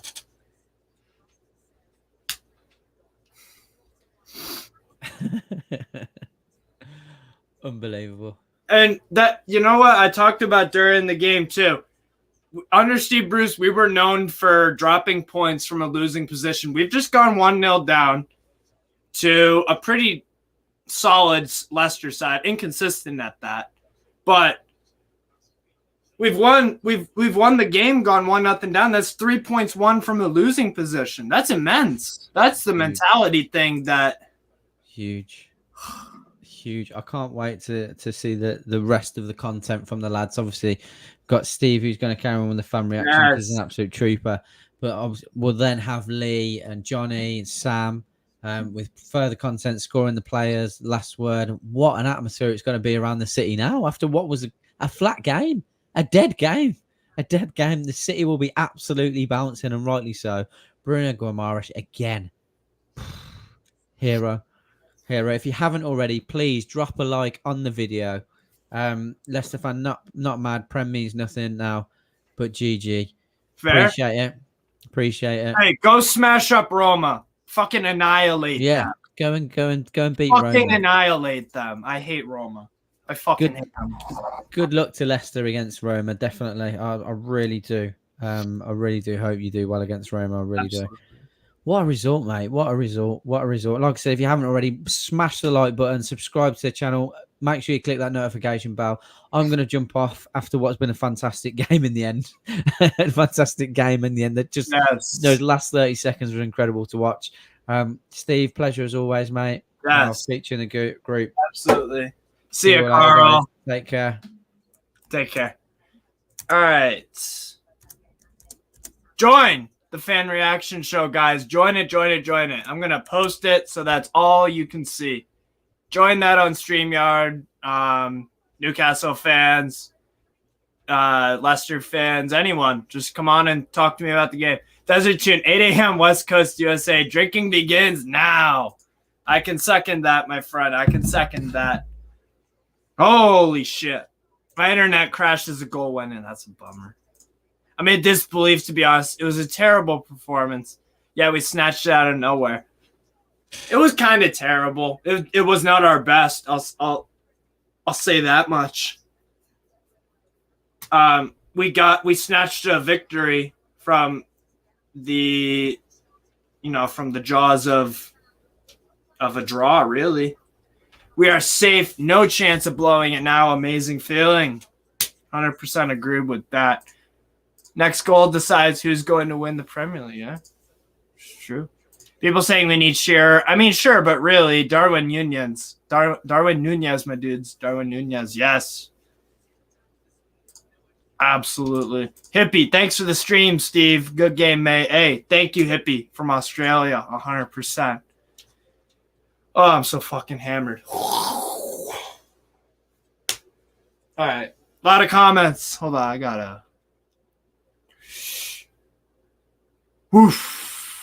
God bless Newcastle United. Absolutely. Big fans, Newcastle United from Indonesia. Bruno, never too late. Yeah. Imagine 3 more players of Bruno class in the team. Yeah, I know, right? I mean, fucking hell, Bruno's already making the difference with players that aren't at his level on his own by getting 2 goals. When Bruno was at Lyon, I think he only had about 10 goals and assists combined over his career through the 2 or 3 years he spent there. So he's getting goals already. That's awesome to see. Booze went straight to your head. Ha ha ha. Oh. Bro, I'm a bit slow. I think my neighbors might have called the cops. Yeah. From all the screaming and shouting. Yeah. Dean Smith already did the shirt backwards, man. I already did it. Rewind it if you need to see it again. Crystal Palace next, and we're on equal points with them. Climbs up the table. Let's climb up. Let's climb up. Let's.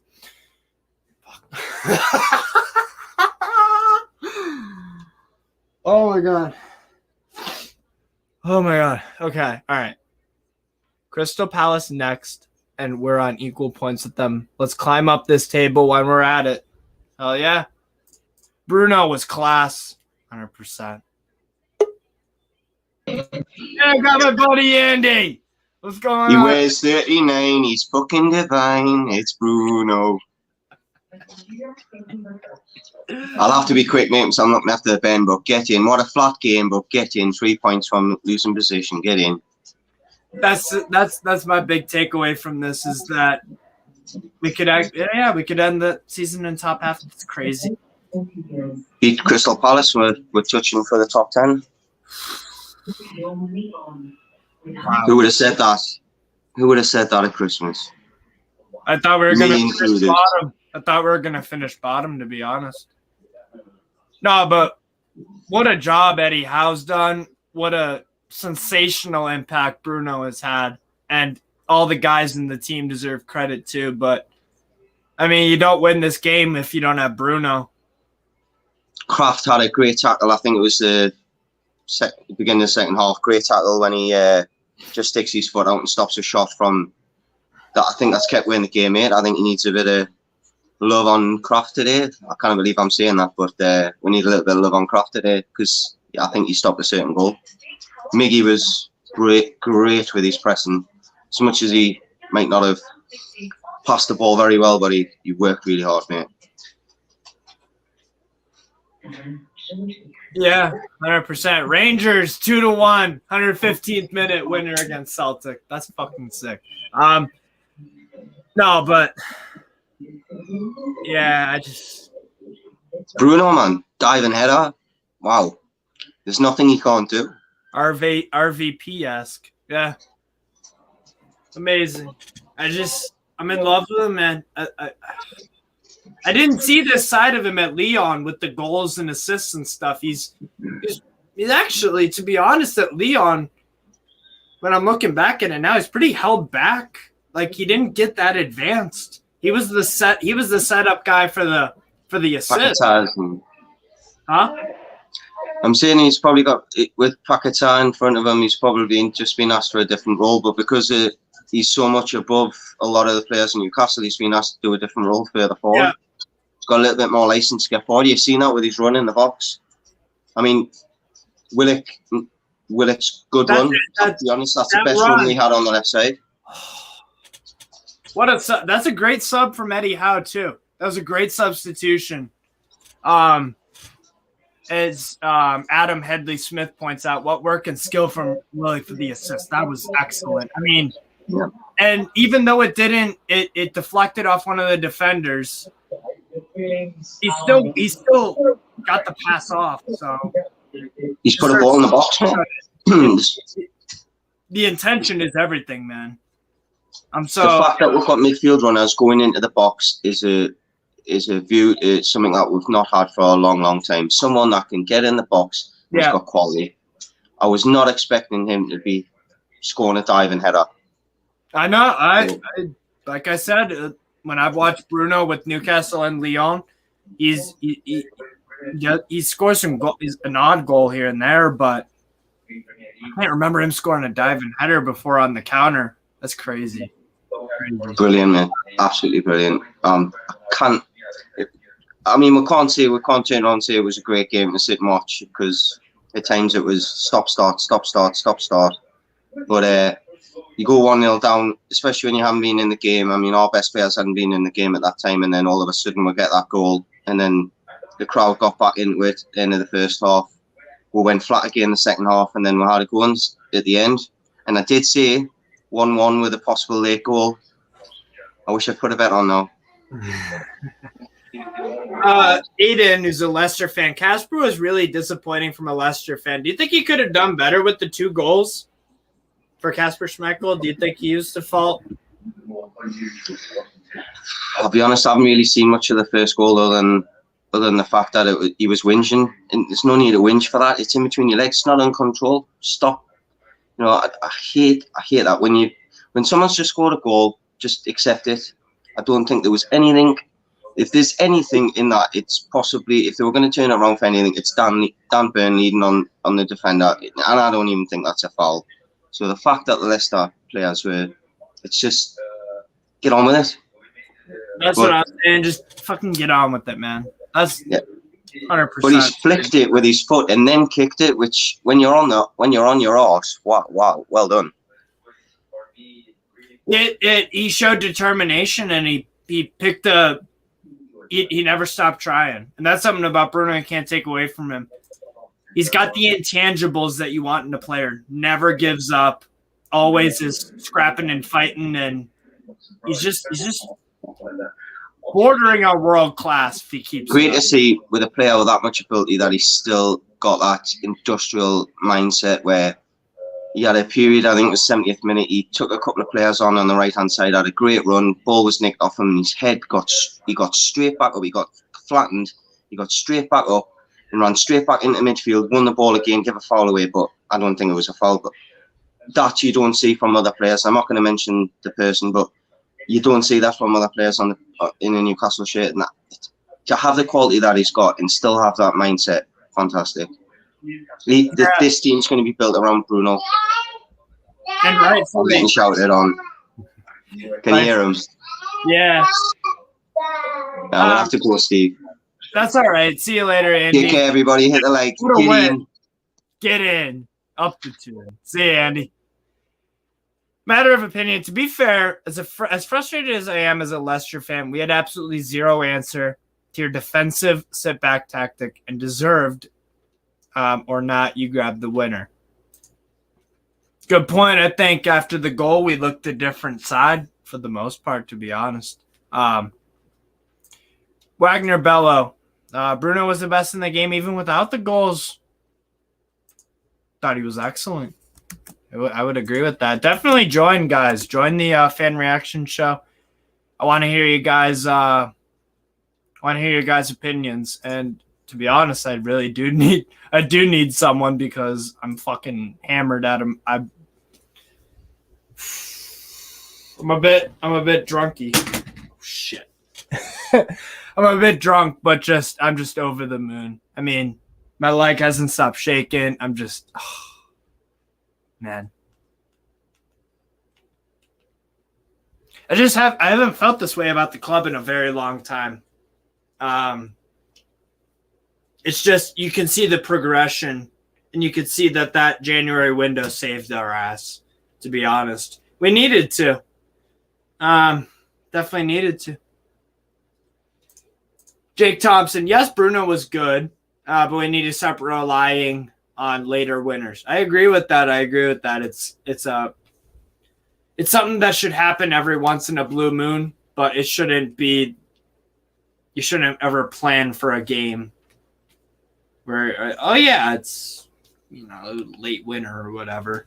So I agree with that.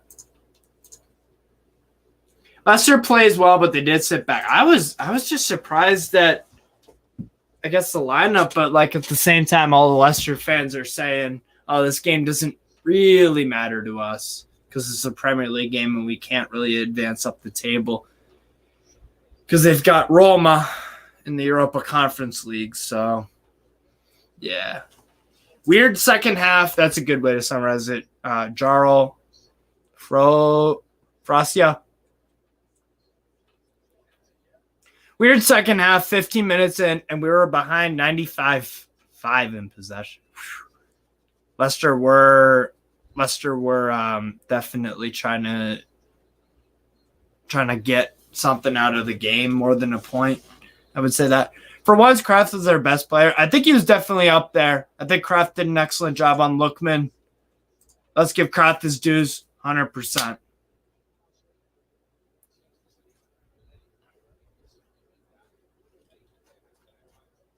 Looks like we're safe. Yeah, I think so too. Man. João Pedro Segura. Vamos, Bruno. Hope he achieves great things in Newcastle and wins the World Cup for Brazil. That'd be amazing. Game was boring, but the ending was just fantastic. Thank you, Newcastle. Thank you, 39, says Shortsky. Yeah, I agree with that. A lot. Chester, Leicester, best player, Dewsbury Hall or Lookman?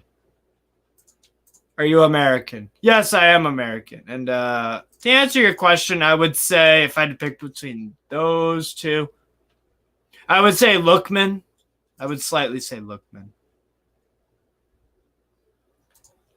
Meals Beast. From the 75th minute, I thought both teams stopped playing for the win. Leicester B team, arguably, yeah. We should have stuck it to them. I felt sorry for Gale coming on so late. Bruno, established legend already.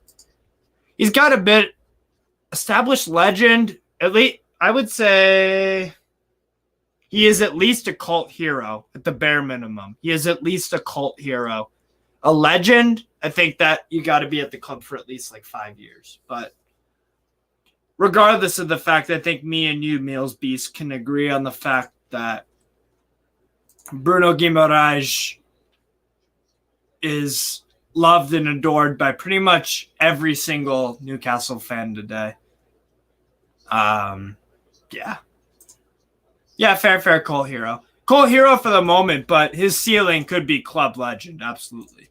We're safe now, looking for the summer and are a big spending spree. Yeah, exactly. I'm crying my eyes out here. Come on in, Newcastle. I don't blame you for crying, man. I mean, look at where we were, where we were a year ago. It's just wow.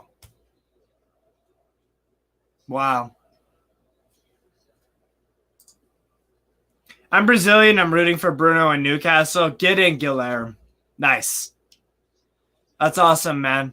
I'm sure that Bruno and Newcastle will not be letting you down in the coming years. Crazy thing is, we don't know really how good this team is.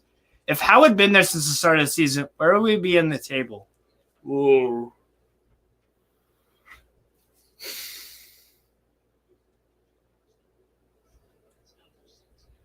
I'm going to go with 10th place. 10th place. With Eddie Howe at the beginning of the season instead of Kai Havertz. Or sorry, Jesus, I'm watching the FA Cup semifinal and I looked at Kai Havertz. No. With Eddie Howe. I said fucking no. Where would we be in the table if Eddie Howe was the manager at the beginning of the season? I think about 10th place. And if we still got the same transfers as we did, yes, Bruno Guimarães and Target on loan and Burn and Chris Wood from Burnley. Yeah, probably about 10. We would be high as Wolves. And Wolves are in what, 8th? Yeah. Similar. Trips and Callum to come back. Insane to think that. Oh my God, we've won 5 straight games without, or 3 straight home games without Trippier and Wilson. We've won 5 straight without Wilson, but Trippier obviously scored in the Everton game. It's just, man. 10th place, you think we would have had 3 points more than we have now? That's a good point. That's actually a good point. I'd have to really think about it. I can't. Problem is that you can't really think about much when you're fucking hammered. You can't really think about that deeply. I just said 10th because before the January transfer window, we didn't have that great of a squad. Was pretty poor, to be honest. Steve Bruce was obviously not the manager for us by any means. But, yeah. Oh, my God, so many comments. 209 viewers. We've got one on Newcastle Fans TV on Twitch, one on my channel, Strasbourg Steven, 207 of you on Newcastle Fans TV. That's awesome. I can't thank you guys. I really can't. I can't thank you guys enough for the love and support, comments, and all that. I'm trying to keep up with the comments. I'll try to get through all of them, but I feel like I've sent out the StreamYard link a bunch, but definitely come and join for the fan reaction show. But I'll go over some more comments and add some commentary. Dallas Schwartz, I'm assuming from the U.S. with that U.S. Marines logo. Very nice. Love the fight. Loved how the lads didn't give in and crumble like what would have happened in previous years or even the first half of the season. Amazing future tune. Oh, yeah. Oh, 100%. Like I said, man, with the whole winning points, Winning points from a losing position. That wasn't our specialty. In fact, it was actually the complete 180. We would go up 1-0, or 2-0, and drop points.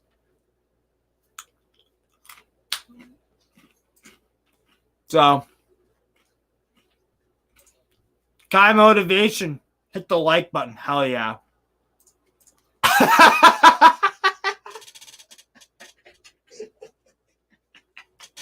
Dude, I can't believe I said Kai Havertz as manager.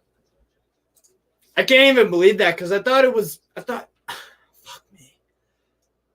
Eddie Howe doesn't even sound like Kai Havertz. Like mnemonically or whatever. It just doesn't sound the same, but that's pretty funny. Yeah, Kai Havertz is manager. Maybe in 30 years or something. That kid Havertz is going to be special. Chester. Tottenham or Arsenal finished 4th. I'll go Spurs, but no confidence in that pick. Imagine if we had Wilson fit for the last 4 months. We might have nicked something out of Chelsea or something. It's crazy. Complete 360, bro. You're too hammered. I am too hammered. We probably wouldn't have signed the players if we did if Howe was doing okay from the start of the season.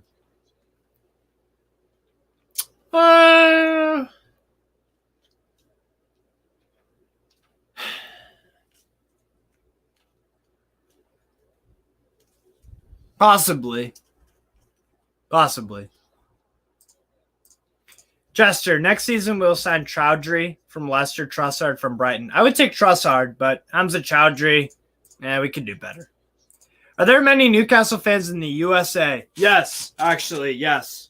I can confirm that because we've got a lot of fans in the Northeast and especially in California. So I just got to pick out a good game on my secondary TV.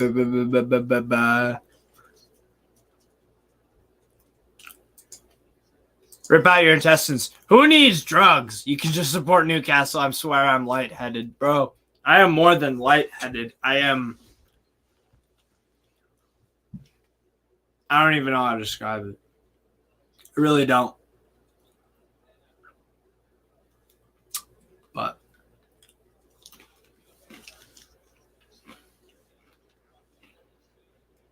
hey ho. LSO Inferno. So is anyone disappointed we got Howe now? I'm not. I think Eddie Howe will win a trophy with us. I'll be honest, I was on the fence when we got him, but now he's the manager to take this club to levels we've not seen in many years. And I agree with that because if you look at what he did with Bournemouth, taking them from League One, they're about to get relegated from League Two. He saved them, brought them up to the Prem for about 4 or 5 years. Consistent, good side, got some big wins over top 6 sides. Unbelievable, man. I think Eddie Howe's the guy for a few years. So, Dallas Schwartz, Doom Fanatic from the 916 NorCal. Yeah. There we go. Kelfa Kamara. I'm from Sierra Leone, West Africa, and I love Newcastle United and wish to one day be blessed to watch a football match of Newcastle United live. Hey, same here, man. I'm an international fan from the States. I'd love to go to St. James's Park, man. It's my dream. This transfer window is going to be the most talked about in years. Real Madrid, Man United, PSG, and us, we're all looking for a striker. If you're talking Real Madrid, they've got Benzema right now, and then they've got Luka Jovic. I would say that they could probably upgrade at the backup striker position. At this, you could argue Benzema still got a few years in him. Yeah. Is that because of Miggy moved from the MLS? We have lots of fans in the U.S. Possibly. I know in Atlanta that Definitely is. Here, there, and everywhere. Only 2 Premier League sides remain unbeaten or undefeated at home in 2022. Liverpool and Newcastle. That's crazy. That was absolutely crazy. And that was one of the things I wanted to see from Eddie Howe. That's one of the things I wanted to see from Eddie Howe is that we make St. James's Park a fortress. That's one of the things that'll keep us up if we could win our home games. And we've won 5 on the bounce.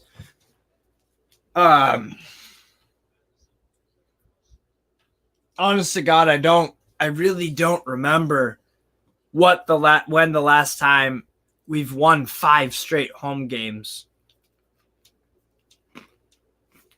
That's unreal. Let me look up some stats after the game.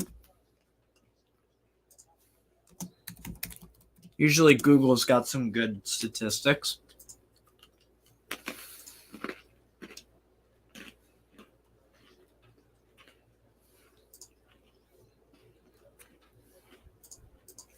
Yes, Kalfa Kamara, 100%. Newcastle has made their home a fortress, just like how Man United used to. We're starting that process up. Oh, yeah. That's key, man. That's the key. Jordy in Salt Lake City. It's nice when you live 13 miles away from St. James's Park. Nice, Mark. There you go. Get Firmino next season and boom. Yeah, Firmino would be an excellent signing. Teams used to be scared to come to St. James's Park back in Shearer's day. That time is coming again. And you can't say that you're wrong. You're not wrong, man. We've got a fear factor back at St. James's Park for the opposition. It's unbelievable. It is unbelievable. It's been 5 years since we've won 5 home games in a row. That's crazy. Yeah, let's see. I'll look up some Google Insights. How the hell has no one joined the fan reaction show yet? Oh, well. That's all right. Insights. Number 1. Since the start of February, Newcastle have won more points from losing positions than any other team in the Premier League. 10. In this period, Eddie Howe's side have only lost 2 of the 6 league games that they have conceded first in. 3 wins and a draw. That's incredible because under Bruce, that statistic is 100% we lose from a winning position. That is incredible. The fact that we've got 6 games where we go 1-0 behind or we're in a losing position and we have a positive record out of that. That speaks volumes to the mentality. That speaks volumes about Eddie Howe. Speaks volumes about the players buying into what Eddie Howe says, the fans playing their part, the owners. This club is in sync. This club is in sync. And we're making St. James's Park a fortress, a place where you don't want to go. Burnley do that with Turf Moor. That's what they rely on. I mean, that's immense. That's immense because under Steve Bruce, it was the opposite. It was the complete opposite. We'd go 1-up in a game and lose it or draw it because we just sit back too much. This result means we can now focus on transfers for the Ascent. Yeah. Project Zebra is in full flow. Yeah. I keep thinking we will end up with Saka, the Newcastle connection, and we will afford him. Oh, my God.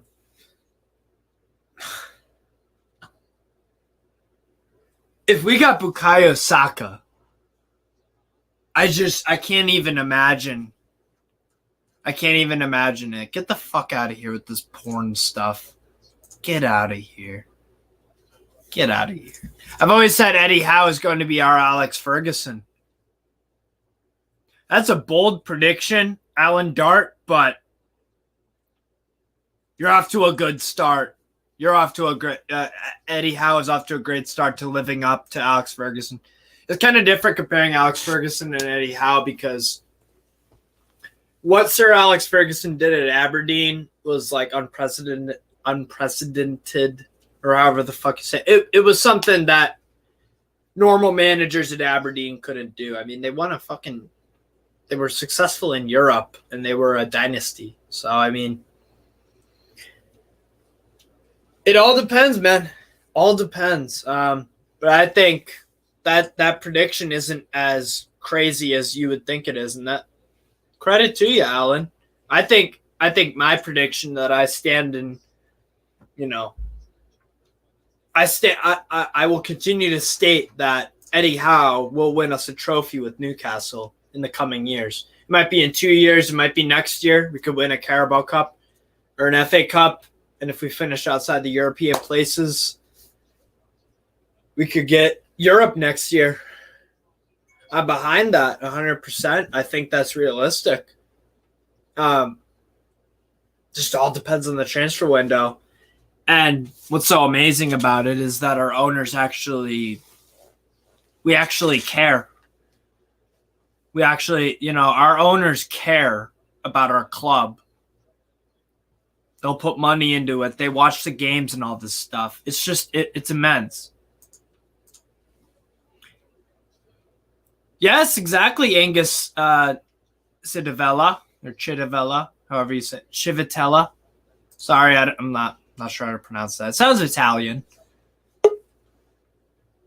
Oh, Andy's back. What's going on? Good. The missus is looking after the little one. I just thought I'd come give you a hand. Nice. I just wonder why no one else is wanting to come and have the same, and what great result. I know. Dude, I just got to post the link again. I don't know. What Eddie Howe, so Angus Chidavella, what Eddie Howe did at Bournemouth is also very impressive. Yeah, like I said, they were in League One. They were about to get relegated. He was paying guys salaries, and he took them to the Prem for 4 or 5 years. I think he could replicate that with Newcastle. I really could. And what do you think of this comment, Andy? Ellen Dart says, I've always said Eddie is going to be our Sir Alex Ferguson. I think to compare somebody that's not won a trophy to someone like Alex Ferguson is a little bit, what's the word? Optimistic. I hope he is. I hope the guy's right. I hope Alan's right. But is he really going to be in the job for 25 years? Right. I mean, you never know. You never know. These owners could have a completely different perspective on how a lot of football nowadays is very reactive. I think, Steve, if Eddie Howe was to take us to a League Cup, we'll get a League Cup trophy in a European season, then he's done exactly what's going to be asked of him. He will have said to the owners, you give me the backing and give me 3-4 years, I'll have you playing in Europe and I'll have you challenging for a couple of trophies, i.e. FA Cup, Carling Cup, or League Cup now as it's known. I think he'd be fulfilling his duties doing that. Right. And then another comment from Angus Chidavella. What Eddie Howe? Oh wait, I already read that one. What he did at Bournemouth, mate, to get them from League Two. I mean, I'm sure they went through an administration when he was there as well. Yeah. Yep. To do that, in not only the way that they went up the leagues, the football that they were playing as well. I mean, I remember first season in the Premier League, they were playing some bloody good football. Okay, they stayed up marginally. I think the first season, the second season, they finished 10th or 11th or something. They had a very good season. You can tell that the players are buying into what he's believing. And as we've had conversations away from a feed. I do believe that Eddie Howe's very like Brendan Rodgers in the way that he likes his football played. And it showed today because they just cancelled each other out. It was just their moments. And fortunately for us, we've got a player that when he gets a moment, he can deliver. right? What do you think of this, Andy? Anyone else recognize what Matty Targett did for the goal? What a player he is. I did. I do. I think I know what he's referring to, winning the ball and playing the ball up the field. But if I'm wrong, I apologise. I did miss a little bit. He passed to Willock, if I'm not mistaken. Yeah. Right. I think he ran the ball up the line and won the ball and ran the ball up the line after Burn won a header. I might be wrong there. So I was looking after the little end. But started that today, essentially. Today, I think we had 2 or 3 moments on our left side where Saint-Maximin was up the pitch and he did get outnumbered a little bit, but he targets it. We've got to make that permanent for me. Target, yeah. We've got to make that permanent. I do believe that we'll go in for another left back though. But let him know that we might be looking at left backs in the market. Yeah, we're going to bring in another left back to push it. For squad depth and competition purposes, yes. Yeah. Yeah, give him a fair warning, basically. And we talked about how effortless and massive Targett was, keeping that ball in when he realized it wasn't going to be a goal kick, right? Right, because that started... I missed it, mate. I'll be honest, about 90 seconds before the goal, I missed a bit of it because I was looking... Right. Excuse me, I was looking after the little end, so... Yeah. But apologies, I'm a bit... You saw the goal, though? I saw the goal, yeah. I seen as soon as Willock received the ball, he took on a Leicester player. The Leicester player went to the ground. And then he beat the next player and gets the ball in, clips off the defender's leg as he's sliding and flicks up for Bruno. But he gets the ball in the box. He makes sure that he beats the defender. That's the main thing. And I don't think, when you argue, that was the best moment we had on the left side of the pitch. So, I thought his best moments was when he came in the middle of the pitch. He played a ball out wide for Joe Linton. He seemed to do a little bit more when he was coming inside and then playing the ball out wide himself rather than him receiving the ball out wide. I think that's probably why he went up top for the end of the game before Gale came on. Agreed. And and McBalkinen. Yeah, Targett was shielding. Oh, I remember that. Was shielding. Then he saw it wasn't going out, kept it in, passed to Willock, which started that whole movement. Just good vision and awareness. Yeah, he's a good player. I like Matt Targett. I give Shaw some... I don't know about you, Steve, but I don't remember a moment where Shaw was under... I know he didn't have his greatest game in the world, but the game seemed to have just... He didn't really get in it. He never looked in trouble. He just looked solid. Yeah, 100%. Kraft was an unsung hero, handled Lookman and Harvey Barnes really well. Barnes is a nightmare, and he dealt with him very well at times. Barnes did turn him once. Well done, that. 100%. Tuden Barmy, 3 great players, and we break top 7, I reckon. I totally agree with him. Because let's think about it. Dubravka have goalie as a goalkeeper? Yeah, I could see us doing top 7. Center the thing is, though, them top 3 players have got to stay fit. That's the problem. Yes. You bring 3 in, they've got to play a big part. I think we need to upgrade on striker. I think Callum Wilson, you just can't rely on him consistently because of the injuries. Quality-wise, perfect. He's when he plays, he scores a lot of the time. I heard a comment mentioned yesterday, Steve, and it was, is what ammunition good enough for our forwards? And I think we're seeing it again today that possibly, Wood is a service striker. He's not going to make chances for himself. So as much as he... midfielder scored 2 goals today. Yeah, they did, but I'm on about the service to the strikers. He didn't play DM today. He played more center, but our midfielder scored 2 goals. So, yeah. 3 great players plus a fit Wilson and Trippier. Trippier, I'm not worried about for fitness really because he's got a. I think that's the biggest compliment anyone can give Howe is obviously everyone's saying when he spent £96 million. Yes, Bruno's not played a great amount of football up until this is his second home start. Yeah, he'd only played 6 minutes at home before his last appearance. Wilson's been injured since arguably Christmas. I think it was round about Christmas time. And Trippier's been injured since the end of beginning of February, middle of February. So he's doing this with 2 of his big stay players not playing at all, not available at all, and then Bruno.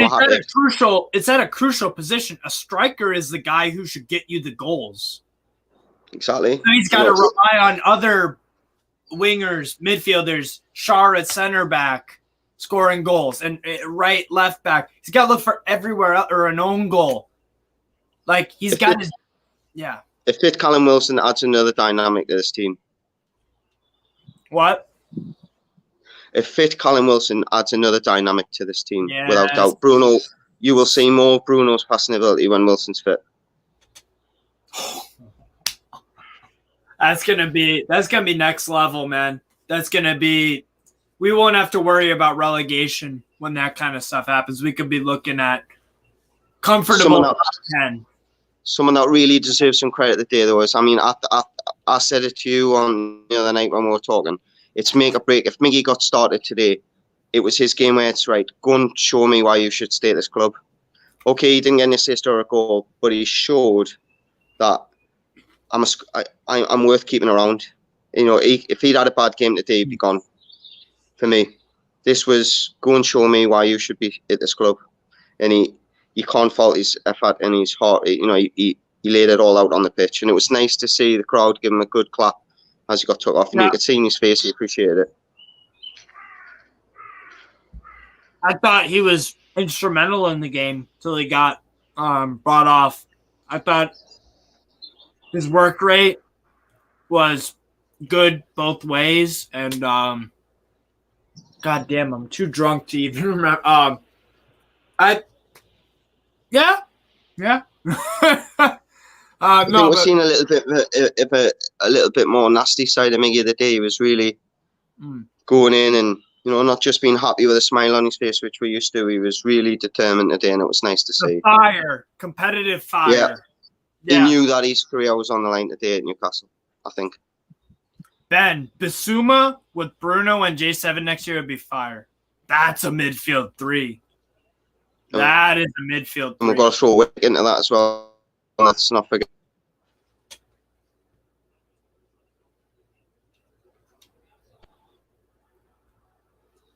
Oh, I think Andy froze. Fucking hell. Poor Andy. Angus Chidavella. Oh, you're back, Andy. I think it froze for a minute. What were you saying about Bruno and Bissouma? It wouldn't be me on this if my internet didn't go off at some point. That's all right. I think it went again. Damn. What were you saying, Andy, about Bissouma, Bruno, Sorry, and mate. J7? I'd say. Oh, damn it.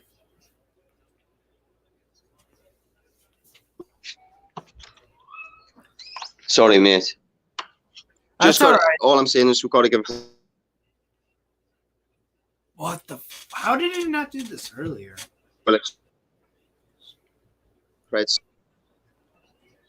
Right. I think it froze again. Jesus Christ. No, am I just too drunk? Anyways, beautiful Sunday for us. As we're going on. Oh, you're there? Yeah.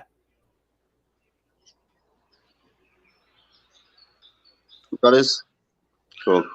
Just saying Willock deserves some credit, that's all, mate. Yes. I don't know what it is. 100%. Yeah, I agree. Oh, man. I'm running a strong game against Wolves. I'm not sure I agree. I think you're going to have a bad head tomorrow, judging by the amount of drink. No, I'll be fine. I don't get hangovers. What happens is when I drink is that maybe if I overdo it, I'll throw up. But then give it a few hours. Next day, I feel fine. So, no, but I'm definitely feeling it. Mihak, top 5 players you would sign next season. I haven't come up with I haven't come up with my official wish list, which I will be doing this summer, and I'll document it on 10 days, 10 leagues. I'll be scouting, and I have been. I've got a bunch of games on. I'll be picking 10. You know my number one. We've had this conversation a few times. You know my number one. Fernandinho. Firmino. Oh, Firmino. Okay. Simply because Jota's going to be overtaking him at Liverpool. He's not playing a great deal of football at Liverpool. And I do think Luis Diaz is going to be ahead of him as well. You've got Harvey Elliott that's going to be pushing him. He's 31.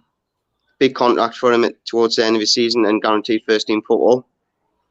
And he'd, for me, he's on missing link. Someone that can link the midfield to the forwards, or forward to the midfield rather. I think he'd. I'm not saying that we should be able to get him, but at least try. Yeah, I think that's a good. I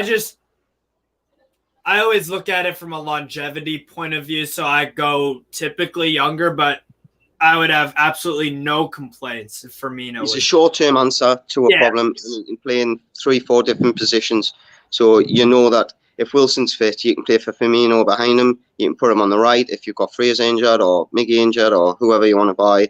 If ASM's out, you can put Firmino out there as well. So he just adds a different. And he's link-up play, 25 yards out. Him and Bruno, I think would keep the ball a lot better and would be a little bit more potent going forward. And I don't think he cost a great deal of money either, a 31-year-old. Wages, yes, but transfer, I think he's only got 18 months left on his deal. Right. Yeah, I think that's a good shout. If I had to pick my top 5, though, I'll have my official top 5 out in the summer. 5 guys that immediately come to mind, though. Nkunku, Alessandro Bastoni. Where else do we need? We need a winger, so give me Michael Olise. If I had to take size, Nkunku would be an attacking mid. Striker, give me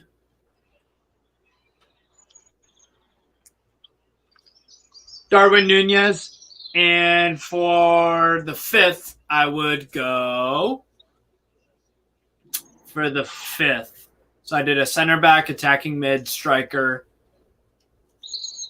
No, did I say 3? No, I said no. Darwin Nunez, Nkunku, Bastoni. Who else did I say? I think Nkunku's ambitious, mate. I'll be honest, great player, but he's ambitious. That's ambitious. Well, he could go to a Man City or a Liverpool. That's Having said that, though, Bruno Guimarães was ambitious, so I mean, you never know. Bruno Guimarães would not look out of place on any starting 11 in world football. I'm going to tell you that right now. He would not look out of place in a Man City starting 11. He would not look out of place in a Liverpool starting 11. Barcelona, Real Madrid, maybe once they move Modric, Kroos, and Casemiro over. Atletico Madrid, I think he would fit in there. You can't say that. Look at the other sides that were interested in him. Arsenal were interested in him. Who have they got? Partey, Smith Rowe, Xhaka. Who's the other ones? Sorry, But I mean, if they're going to sign him, they're not going to spend 40 million and not put him in the team. So it just tells you that the top 6 side. So he easily walks into any top 3 downwards. Chelsea, Man United. Chelsea. Liverpool. Main start. Yeah. Right. Mahic, Sergei Milinkovic-Savic, that would probably crack top 20 at least because that guy is a machine. He's, I'm a Lazio fan, and we nicknamed him Il Sergent. He's a sergeant. Unit, isn't he? Huh? He's a proper unit. He's athletic, too. Big guy. He can do a bit of anything. He's got excellent combination play with Ciro Immobile, Luis Alberto, Felipe Anderson. He's a proper CM. He's got the physicality for that. As Lyon go 4-0 up over Bordeaux. And Paqueta would probably be top 5 too. Lucas Paqueta at Lyon. He's had a sensational game. But having a good game against One thing I will say is we've got to say. Yeah. I think the reason we won the games. Elise. Mate, if you can hear us, because I'm just ruining the feed with my internet, mate, as normal. So, right. Oh, everybody, get on, hit the like button, and everyone at the channel appreciates it. Not that I'm on, but honestly, you all appreciate it. Steve's been on for 3 hours, 38 minutes now. Just hit a like for him, yeah? Take care, guys. Hey, see ya, Andy. I'll talk to you later, man. See ya. Take care, man. Ta-da. Dylan Ryan, Jesper Lindstrom at Frankfurt is a top player. Yeah, I'm actually right now, so I feel very personable right now. I've got the Lyon game on right now. Granted, I will admit this. I'm drunk right now, so I'm not paying super amount of attention to the other games. I know Lyon's up 4-0. I've also got on my other TV, I've got Union Berlin versus Eintracht Frankfurt. And yes, Jesper Lindstrom, good center mid. Absolutely. Kai Motivation, the 11 at Ajax. Yeah, that would do. Anthony, Tadic, Timber, Daley Blind. As Chelsea might be getting a penalty. Wait, what's going on here? I can't believe. Oh, and it's Kai Havertz on the ground. I'm not sure what's happening here. But, yeah, if I had to pick top 5, it would be Paqueta. In no order. It would be Paqueta, Bastoni, Nkunku.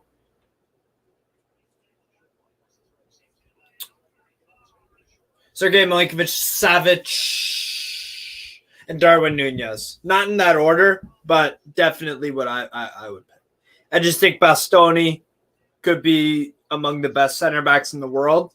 And I think when you buy from Inter Milan, they've had a lot of problems over the years with finances and whatnot. So I could see them selling. They're under Chinese ownership, or maybe they sold them, but they do sell. They sold Lukaku. They might be selling Lautaro Martinez. So, but yeah, Bastoni for me would be a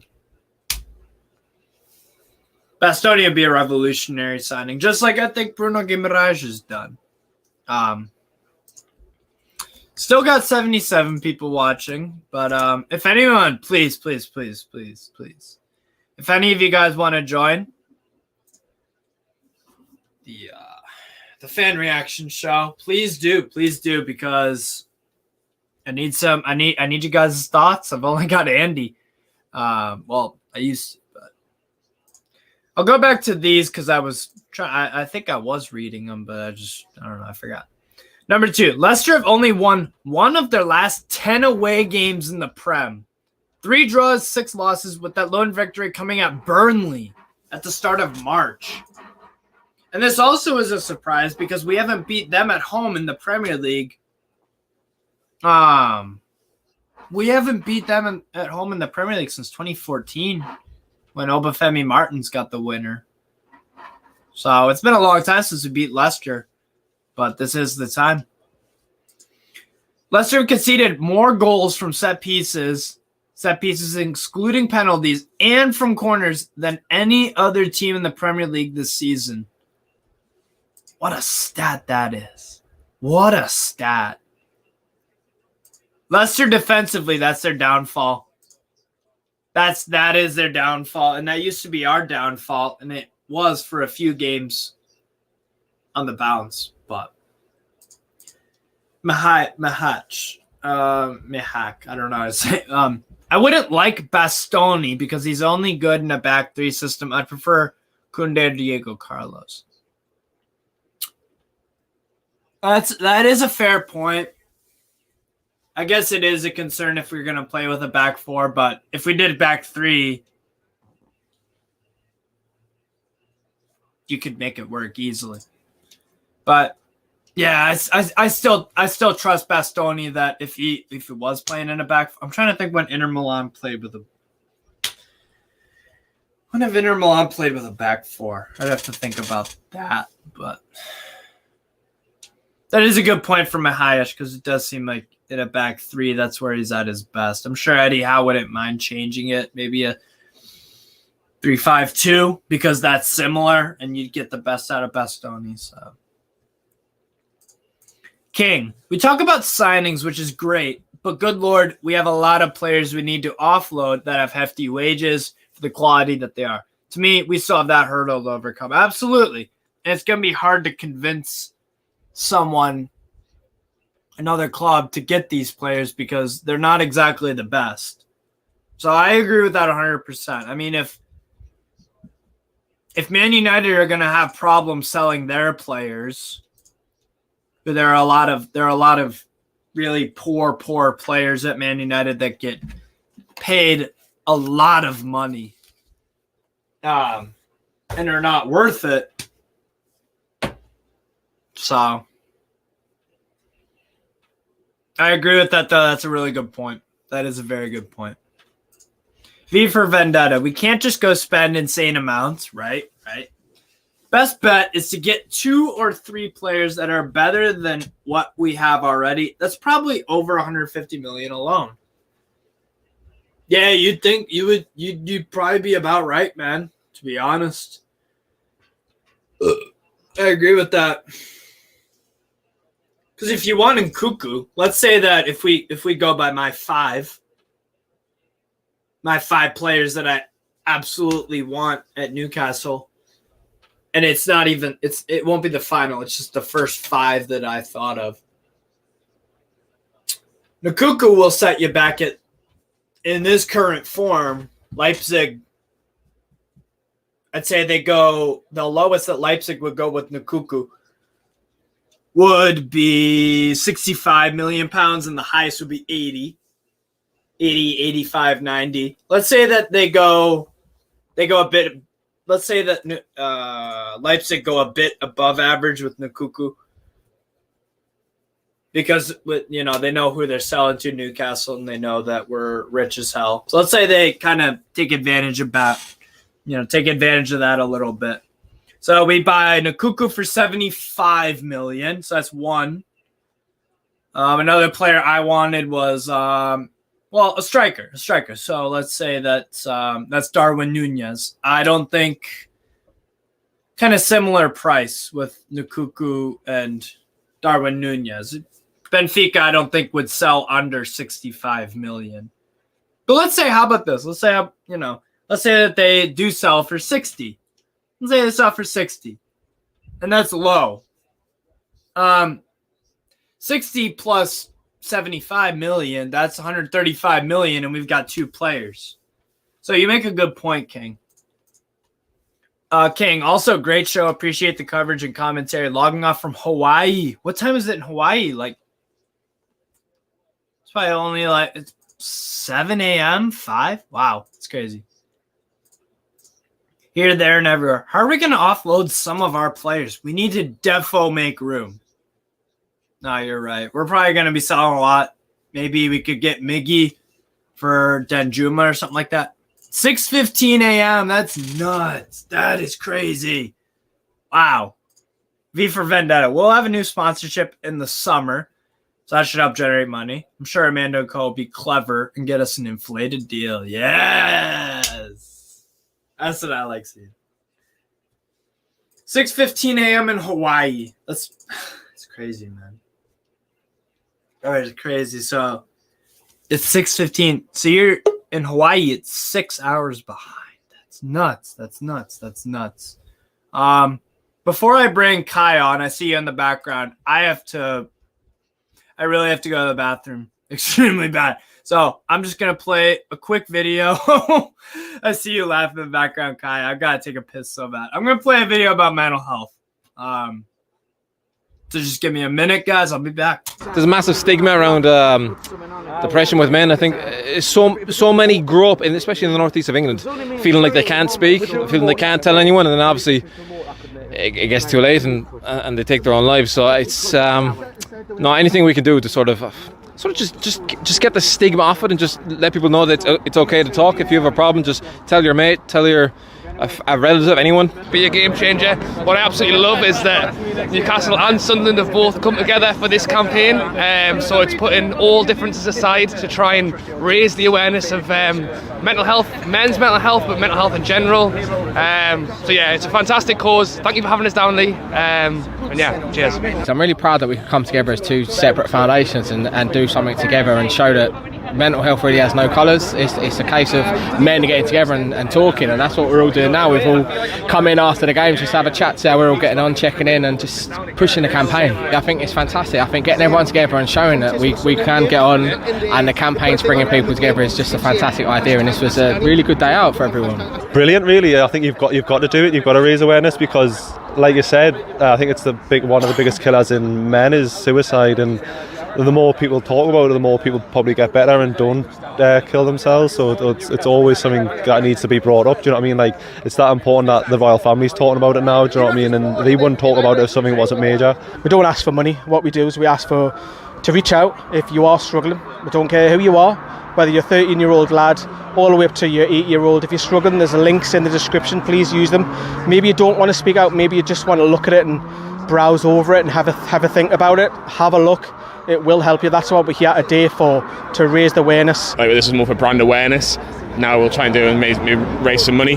But we've done like the walks from the stadium like to St James's. I wouldn't mind doing that again. I think that was pretty good. You could do a couple of podcasts as well. So, but if anybody, like any of the members or anybody that watches the channel regularly, want to come out and help along, by all means, just let us know. You've got Facebook, Twitter, Instagram, the website. You know, there's so many different ways you can contact us. I did a lot of running.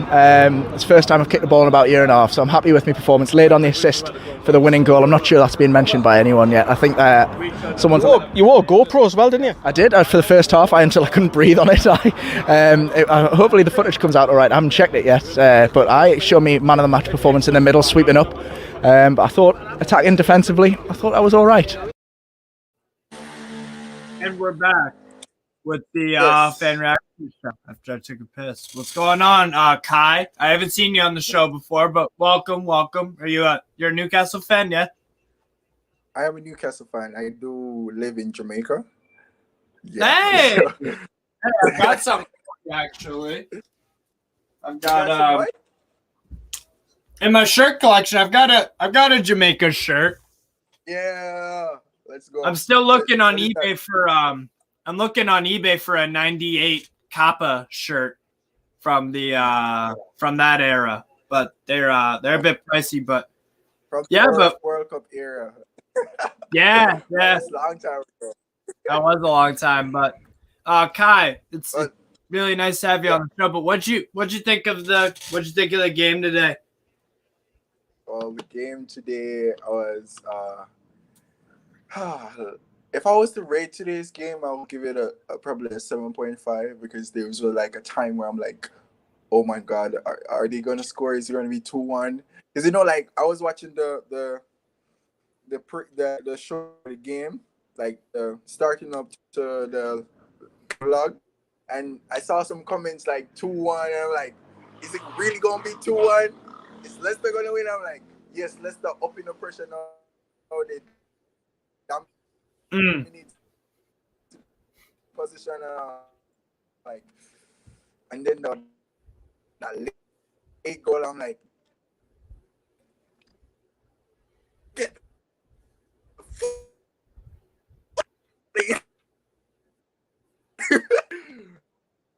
Yeah, no, it was awesome, man. I think your camera froze a little bit, but I got the gist of what you're saying because it was. I saw in the comments like 2-1. I'm like, oh Jesus, who scored? So I just I just hid the comments for a bit and I just looked at the screen and I'm like, I don't know if someone's just messing with me or not, but 2-1, yeah, it finishes. Oh, I think Kai froze out. Hold on, I'm gonna take you out for a minute, Kai, just so your camera can get back. Very happy with the result. We're safe. Guaranteed Premier League football next season. Let's take a look at the table and see what everyone else thinks of that. I agree with you. I think that today clinches safety. Oh, I think Kai is back.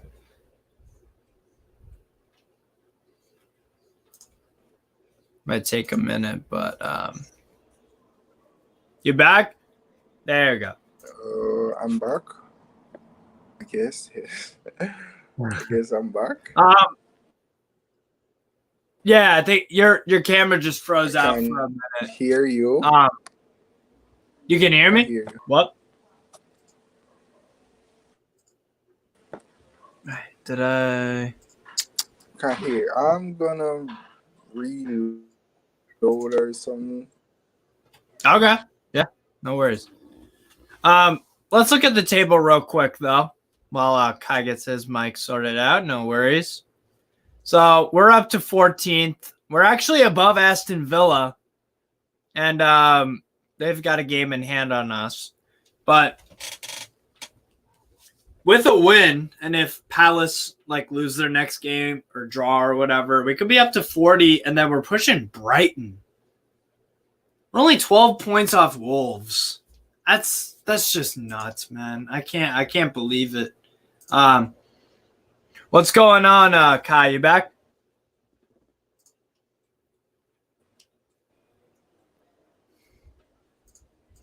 Only way Burnley realistically catch us hear me now? is if they were. Yes. Yeah, I can. Can you hear me? But I can't hear. Okay. I mean, I don't know what's up.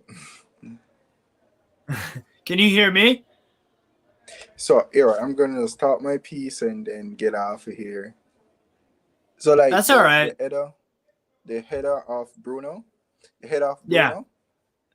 It reminded me of that time when Van Persie scored the flying Dutchman header. I was like, sheesh. That header is amazing. Even though when I typed in the chat that should stop.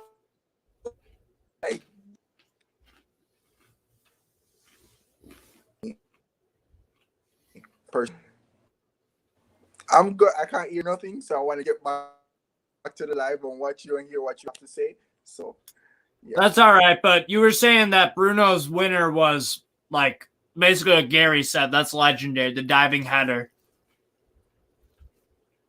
Van Persie-esque. Yeah. Anyways, that's all right from Kai. I think his cameras or internet's a bit dodgy, but it happens. Let's check out the table, though. I think we do clinch safety because, look at that. We've got 12 points between... We've got 12 points between us and Burnley. Burnley got a point today. Well done to them. Everton got a game in hand. I still think Everton will go down. I still do think that Everton will go down. But I mean, if you look at the table, we should be safe. I mean, seriously. If we're not allegedly safe, then Villa aren't, because they have less points than us and Leeds. And the thing is, Villa haven't been in a relegation. No one's been talking about them going down. Like Ben says it perfectly. Only way Burnley realistically catches us is if they win 5 of their next 7. But that'll do it from me. I'm amazed, man. I'm amazed that we have a player like Bruno Guimarães at our club. It's amazing. What a guy. What a guy. What a moment he produced for us. Wasn't the best of games, but that winner means everything. I'm over the moon, guys. But thank you, everyone, for watching. We had nearly 300 people, some watching. If I'm not mistaken, maybe 200. Means the world to the channel. Like the video. Subscribe to us. Become a member. It's got lots and lots of perks. Here, there, and everywhere. Brendan Rodgers saying they were the better team. Delusional. Brendan Rodgers says a lot of weird stuff. But yeah, definitely subscribe, guys, and like the video and all that. And I can't thank you enough for the support. So take care.